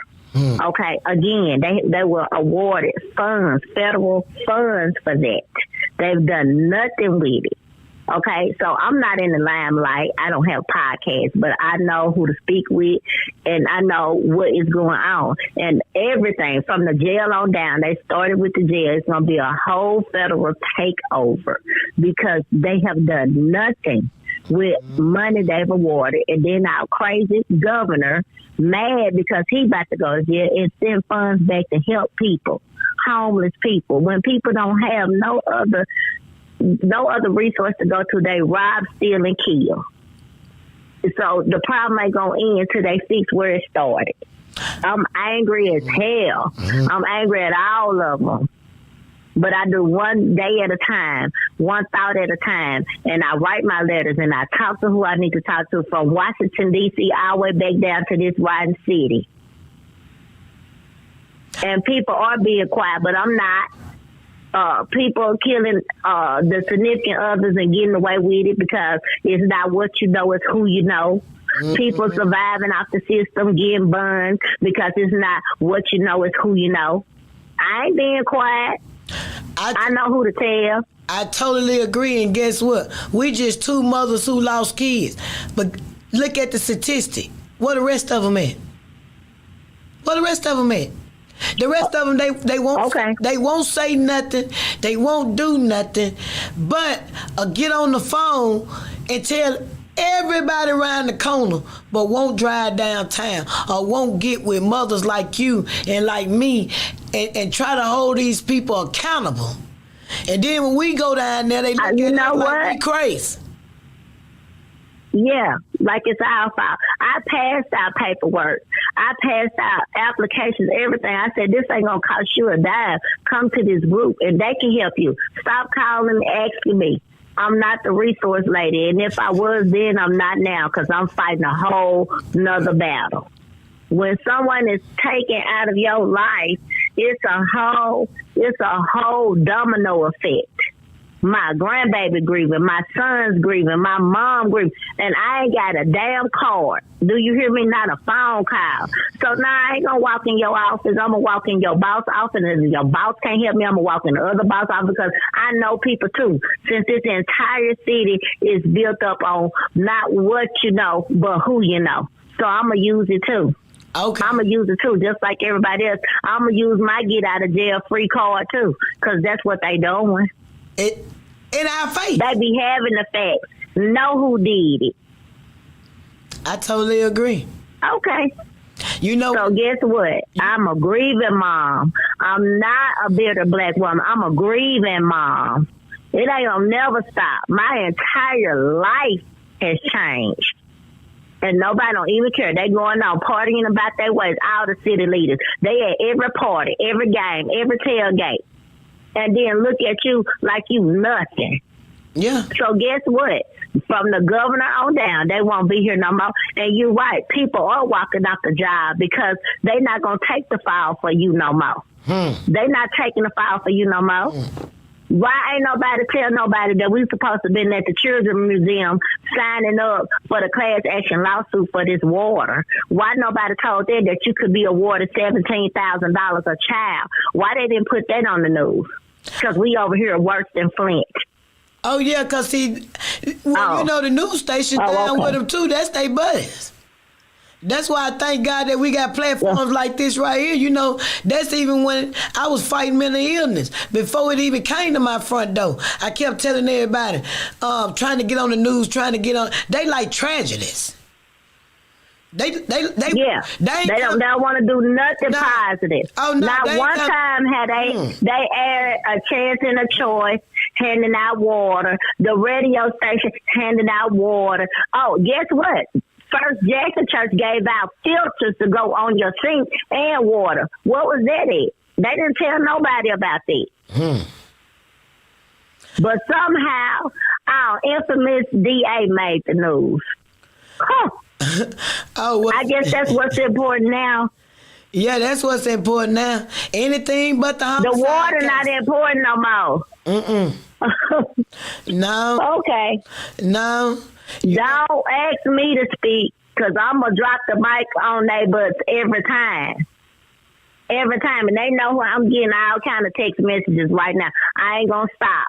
And I'm going to do just like Otha Kane. I'm going to be just like this. It ain't gossip. It's journalism and communication. And boundaries. It ain't beef. And okay, we deserve it's not what you know, but who you know. They ain't answer the damn question for me. What they forget is, Becky, ask me what the case number is. But you know how I rock.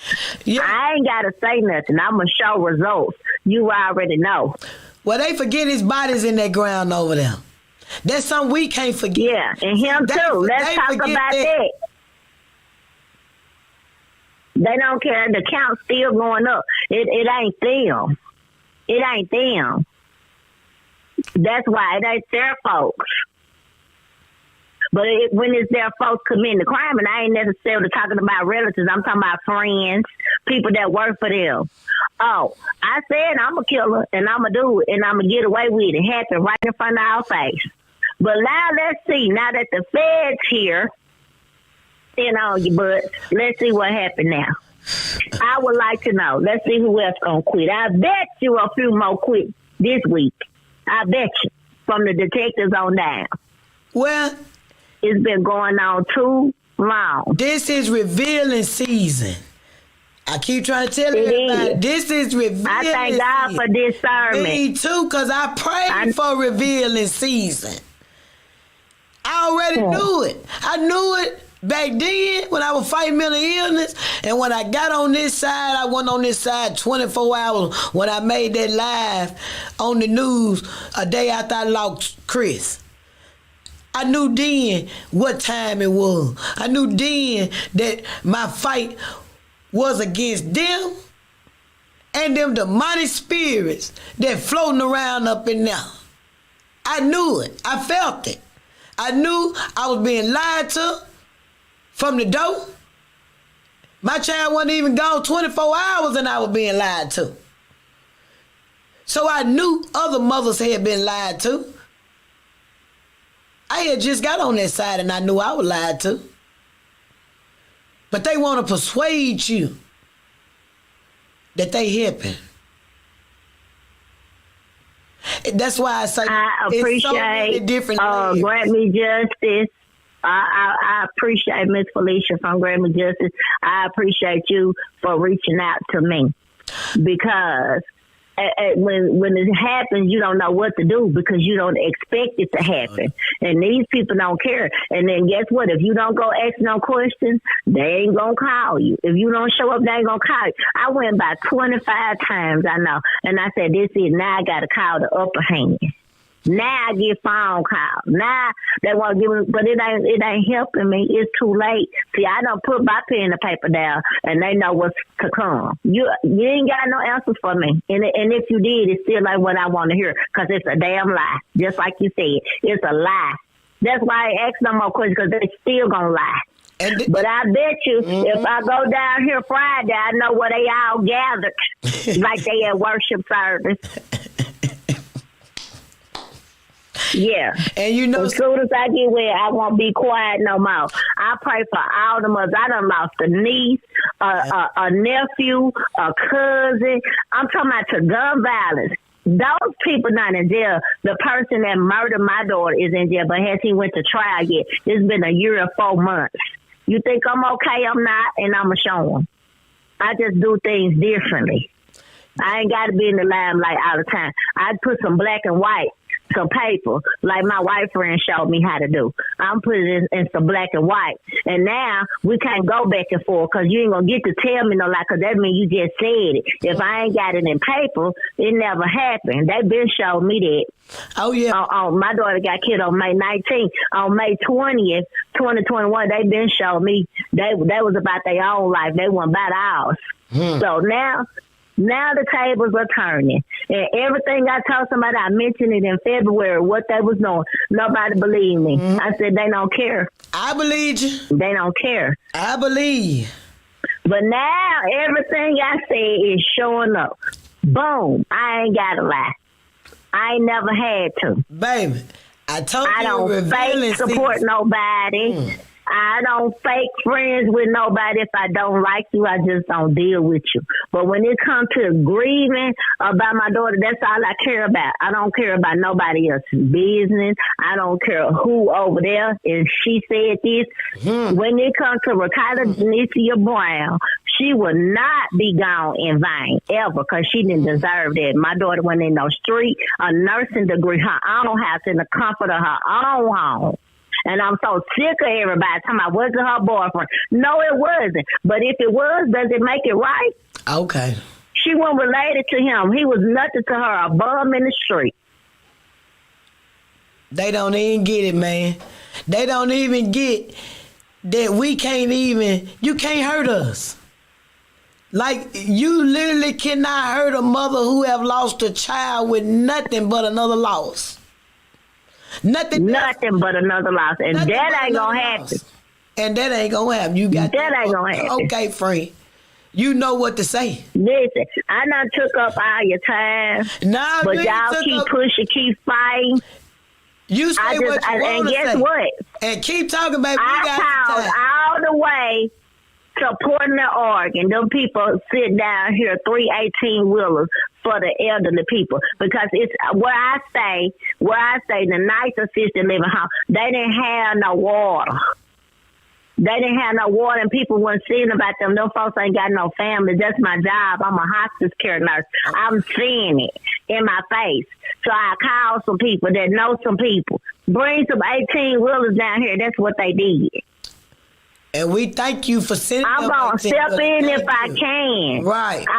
I'm a step in, because guess what? My mama older too. I got aunties and uncles in Jackson too. They can't get nowhere. They needed help, and these people didn't care about nothing. That you knew it when the governor put his own water tanker in front of the governor's mansion and didn't care about none of the business around it, not even the bank. Okay. But I ain't going to keep on telling them, because now they see it. Like you said, it's revealing season. It's revealing season for everybody that's throwing the rock and hiding their hand. Oh, everybody going to get exposed. Everybody. And I'm going to be sitting right here watching. Everybody going to get exposed. Faking and shaking and playing both sides is about to come out. I'm glad I'm who I am, and I'm glad I got favor, and I thank God for it. Because I would have been lost my mind. That was my only daughter. Only a few of them community outreach program, Hard Work here in BC himself came out and helped me. Anything, they volunteered to babysit my grandsons for me while I go to work. That's love. Ain't nobody else except besides Grammy Justice done checked on old Becky. But that's okay. They say I'm a strong one. I'm about to show them how strong my left hand is, because I can write with my left and my right hand, put some paperwork, and see what we can get done now. Well, I tell you what. But that is all I have time for. Well, check this out. I just got, huh? Well, check this out. I could call you a psychic, baby, because you foresee this. Didn't I tell you? You a psychic, baby, and a visionary, because you foresee this. Okay. And that's why I said back then, he got a season for everything, and this right here is revealing season for all of those. All of those. Yeah. I ain't never lied on nobody. Oh, yeah. That's the word right there. They got to look in their own mirror now. That's the word. That's what he's doing. And anybody else that's doing it, they got to hold their mirror up too. Yeah, baby. Stop throwing rocks and hide your hand. Either you on this side or that side.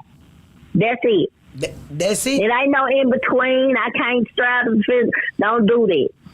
I'm for the good. I always have been. Even though I'm hurting, I'm still for the good. Me too. Sometimes people get hurt and they go left. But I got hurt and I'm going to go right. And that's for my children and everybody else's children and all these grieving parents. That's right. I'm gonna do the right thing, and they gonna see me. And I bet you they know my name now. They used to say, "What's your name?" And I used to say number 53 because that's what the number for my daughter was. But now they know my name. When they see me, they say, "Hey, Miss Kathy, how you doing?" Okay. They know now. Well, you know they know Miss Johnson. And they'll never forget it. Okay. You there every day.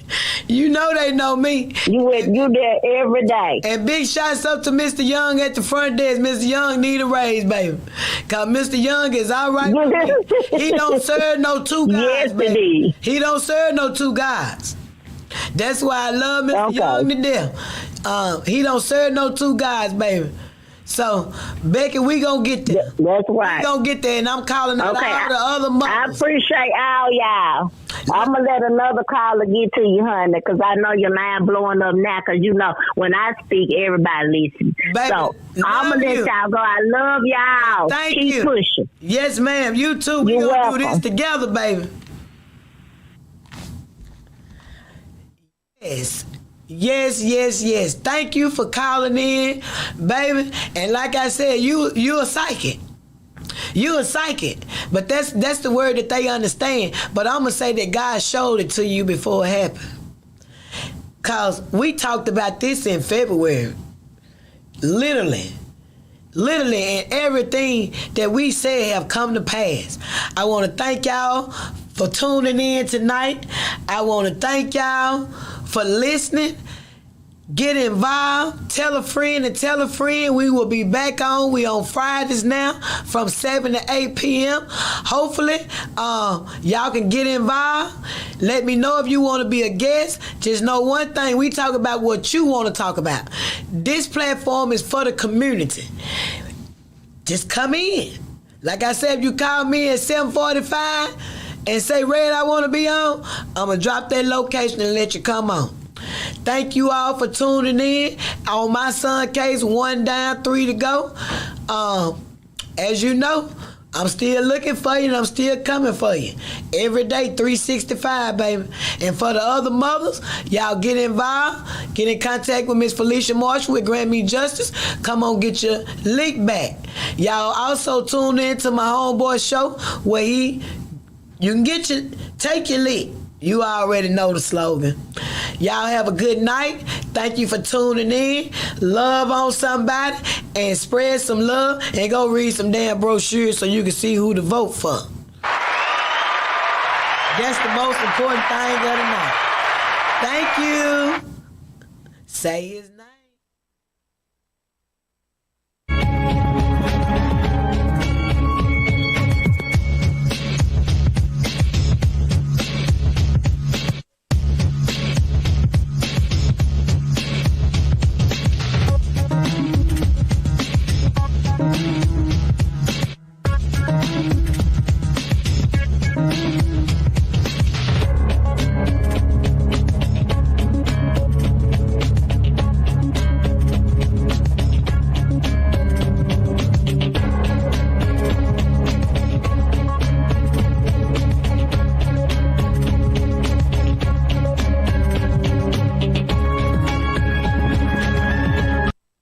The Mississippi Link is an African American female-owned newspaper with a trusted voice that is highly respected throughout the city, state, and nation. Our motto, Keepers of the Knowledge for People Who Speak the Truth, since 1993. Link significantly influences the thoughts, attitudes, and buying decisions of its readers. Call us at 601-368-8481 for your advertising needs. If you would like to receive a newspaper in the mail each week, our annual subscription is only $52 per year. That is only $1 per week for you to stay informed regarding many stories that you can only get in the Mississippi Link. Sign up today at themississippilink.com and click on Home Delivery.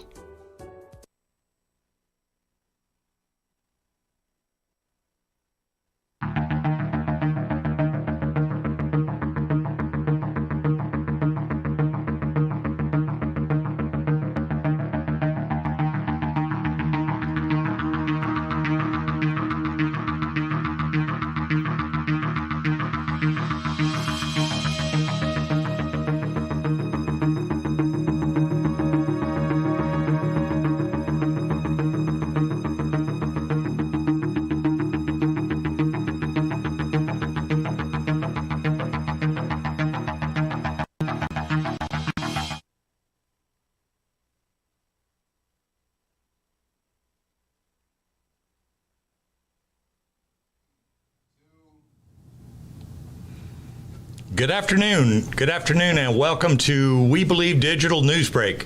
We're really delighted that you're joining us today from downtown Jackson, Mississippi. It feels today like the eyes of the world are on our city, and it's a beautiful thing.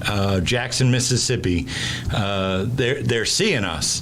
It's a beautiful thing, and Mr. Garrett, before we get going with a major announcement of a contribution of water, how are you doing today, sir? I'm doing extremely well, thank you. Today, it's just one of those days. It just feels like it just doesn't get any better than this.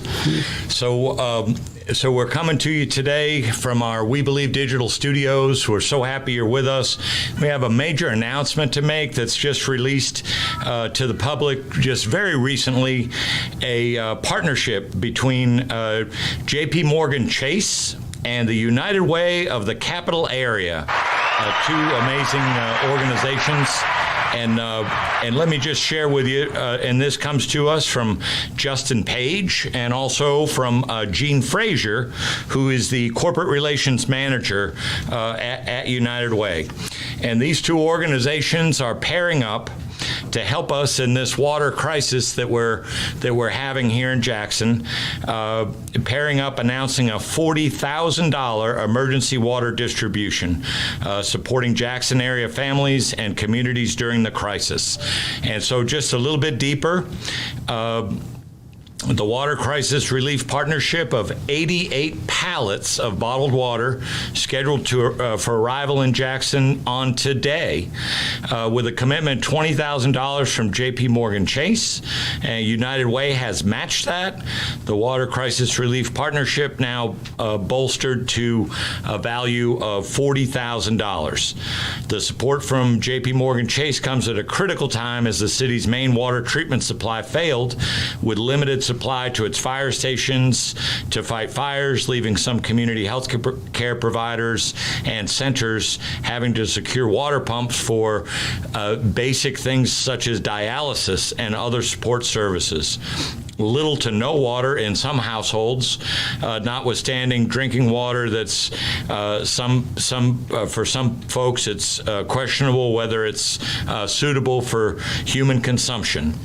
Nikki Macelius, and I hope I'm pronouncing that right, Nikki, interim president and chief executive officer, welcomes the timely gift and embraces it as a lifeline for our families and our communities. She says, we're so grateful to JP Morgan Chase for this timely gift. The gravity of it will carry an exponential reach and support our families and communities. Our thoughts and prayers go out to all neighbors impacted by the flooding and to all of us who are suffering during the crisis. We're establishing this fund to assist in the basic need that we all require and have in common, the need for water. You can be assured that 100% of those funds will be used for this very purpose.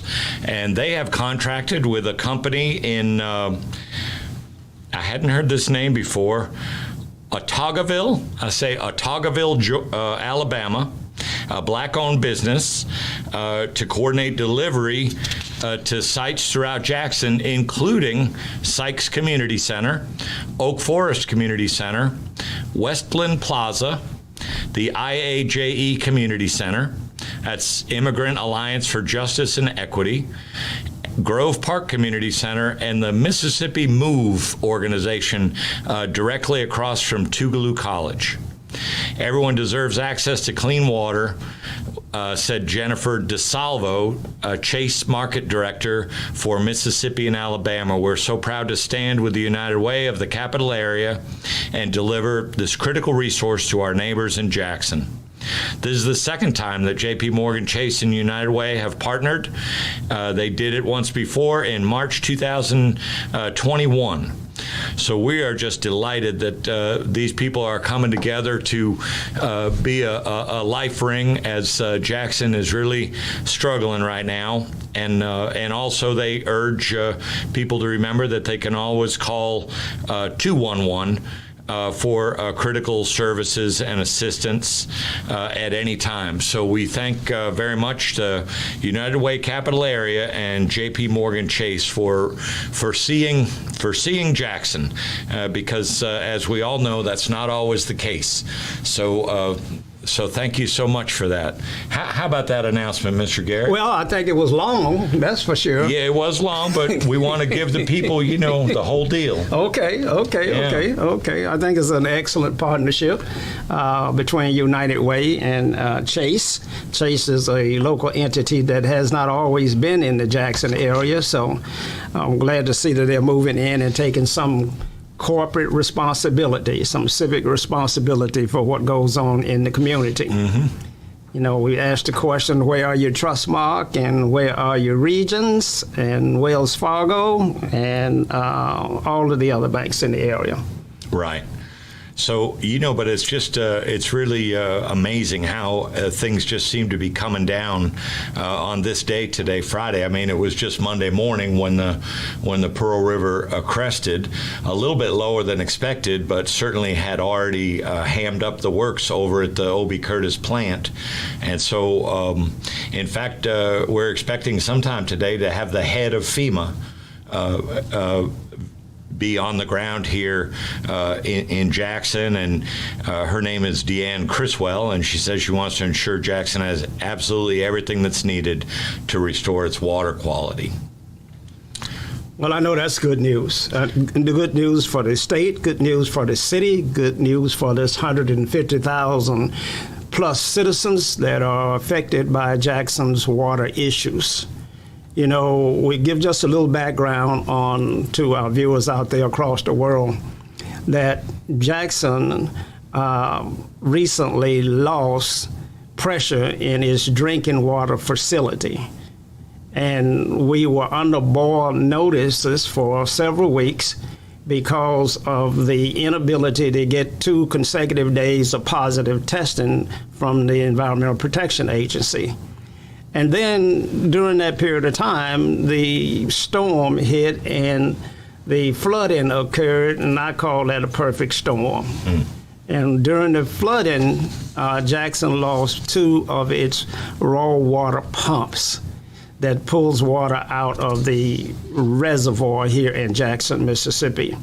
And so when the pumps went out, then we certainly lost pressure completely in our system and drained all of our storage tanks, and we were unable to provide water, the basic essential, to most citizens on the south side of Jackson, below I-20, south of I-20 especially, were hard hit with absolutely no water coming out of the faucets.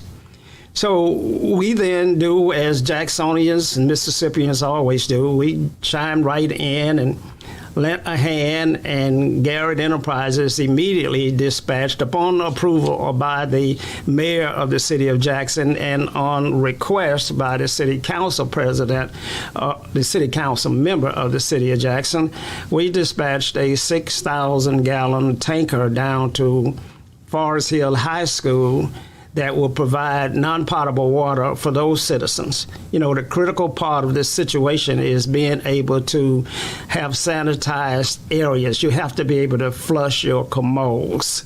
That's critically important. We can go 2 or 3 days without drinking water. Many of us can, but we cannot stand to be in an environment where we can't flush our toilets for 3 or 4 days. It just would be unbearable. And so many of us spring forth and start to deliver non-potable water to that area. And the team and the volunteers and the individuals that chimed in have just been astounding.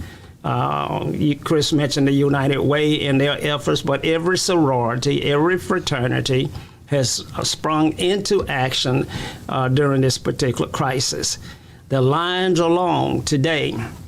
The lines are for miles and miles for people trying to get water, bottled water, at the key distribution points that Chris pointed out. So we're in no ways out of the woods here. We have a critical situation in Jackson, Mississippi. We have the support of the President of the United States of America, who called personally to the mayor of Jackson and to the governor of the state of Mississippi, and upon one-day notice approved a federal declaration that mobilized MEMA. Well, MEMA's a state agency. The governor mobilized MEMA and the National Guard. The president mobilized FEMA and the Corps of Engineers. And the mayor of the city of Jackson mobilized all of the public works personnel that the city had to offer. So now we look like a staging area in a war zone. There are green trucks and vehicles and tankers and armored vehicles all around Jackson. Now, when I say armored, I don't mean that there are guns on display. I mean that the vehicle is designed to shield itself from any type of attacks. And so we're in a critical situation here in Jackson, but with your hopes and prayers and donations and with the volunteers and the small business community coming in to rescue, I know we're going to get there. Chris, there's one major concern we have about our current situation. We have not seen the press conferences that featured both the mayor and the governor at the same time. I think we saw one for the first time this morning, late yesterday evening. There were dueling press conference, one with the mayor and the head of MEMA, and one with the governor and the head of MEMA, and then one with the mayor with his environmental protection people. So to see them come together is a great sign that we are willing and ready to work together here in Jackson, Mississippi. So I hope our governor and I hope our mayor come with a unified plan that addresses these issues in Jackson. And during the emergency, Chris, all of your purchasing procurement rules are suspended.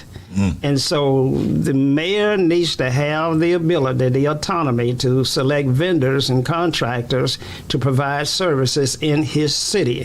He should not lose that authority to a state government or to a federal government. If he does, then it's tantamount to some form of a takeover. And so we certainly don't want that to happen, and the governor has indicated that the state has no interest in that. But let's just see how this $1 billion is going to flow in this poor community. Will it, in fact, not only fix the problems with our water department, but provide jobs and opportunities for black contractors and black businesses? And I say that because historically white businesses have always gotten the largesse, the most of it anyway. So now we need some specific emphasis on our small contractors and let them be involved in any way that they possibly can. Let Jacksonians help fix Jackson's problems. That's critically important to me. Yes, and let's hope they can see. I mean, I think you can't turn on the national news now without seeing coverage going on this issue, and I think that, in some ways it just, puts a focus on things and encourages partnership. I know the president was asked early this morning, about the situation, and he said that he has released every resource that he can possibly release and called on the governor to act.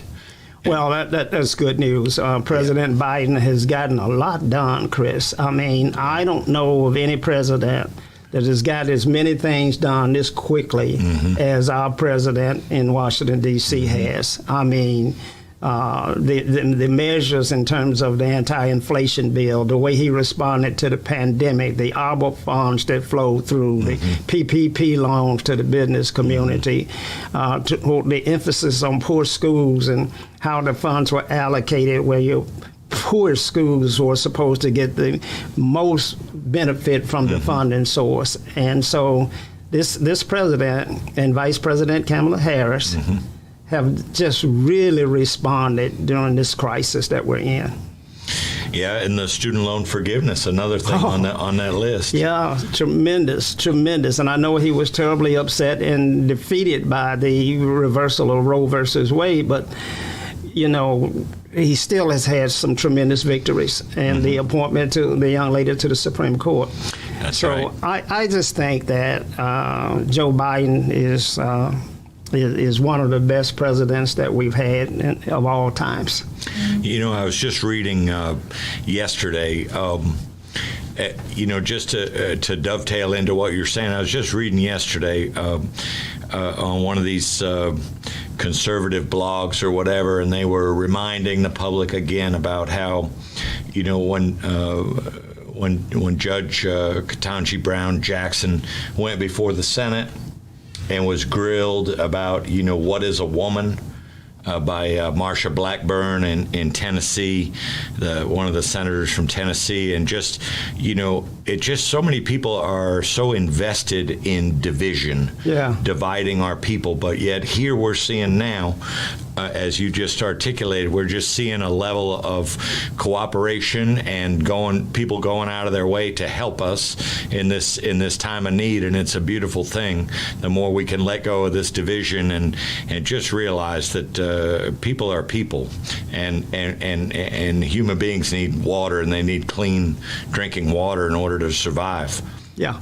Chris, I know we're getting ready to go to a commercial. We're about halfway through our program here today. And so, you're watching Newsbreak with Socrates Garrett and Chris Young on WeBelieveDigital.com. We're being seen on Facebook, YouTube, Roku TV, in 139 countries all over the world. We want you to go to our website and hit the donate button so that you can assist us in continuing to bring this kind of information to a broader audience than traditional media outlets are able to do. We want you to advertise with us. We want you to call us at 800-492-5186 to advertise with us, or to even participate in the conversation and the dialogue that we're having here today. So stay tuned. We'll be right back after this commercial. Let's read and learn together. Meet Mason. Written by Mary Tate, illustrated by David. Mason is a young, inspired learner. Walk with him as he uses his 5 senses to explore the world around him. Your young one can learn to identify shapes, numbers, letters, and more with Meet Mason. Available now on Amazon.com.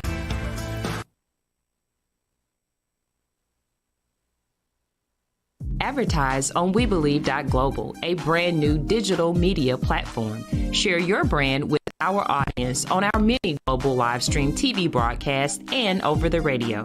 For more info, visit WeBelieve.Global or call 800-492-186 option 1.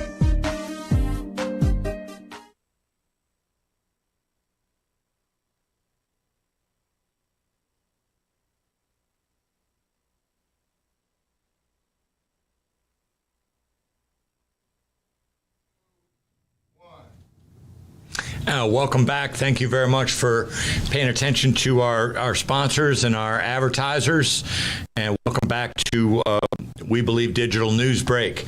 We, one thing that really caught my eye first thing this morning, Jackson Public Schools, realizing that, parents are working. The state of the water in the households is in flux, and they're providing 2,500 grab-and-go breakfasts and about 5,000 lunches daily during this water crisis. Jackson Public Schools stepping up, working with different people to make sure that these children are being taken care of while all this chaos is going on. Well, I tell you, everybody steps up. Yeah. All agencies, I'm sure Jackson State, Tougaloo College is no different, Belhaven, Millsaps, Mississippi College. We're rich in Jackson, Mississippi with prestigious educational institutions. And our superintendents like to call the students scholars. The scholars at Jackson Public Schools are in a virtual learning situation during this crisis, but I'm certain that they will be back in their classrooms no later than the first of the week. Right. And early this morning, the mayor announced that significant gains being made with the OB Curtis plant, indicating that system-wide pressure is up to 80% now. The goal that they typically sit at is 87%, and so it's making its way back up there. And but at the same time, he cautioned that due to the aging infrastructure, they want to do that very slowly at this point because some of the pipes might not be able to, handle all the pressure. So they're just creeping it up slowly and getting back to the norm. He mentioned 6 of 8 elevated storage tanks had reached stable levels. So all this is really good news. Another thing, Mr. Garrett, there was a report early this morning, 47 extra people on site at OB Curtis.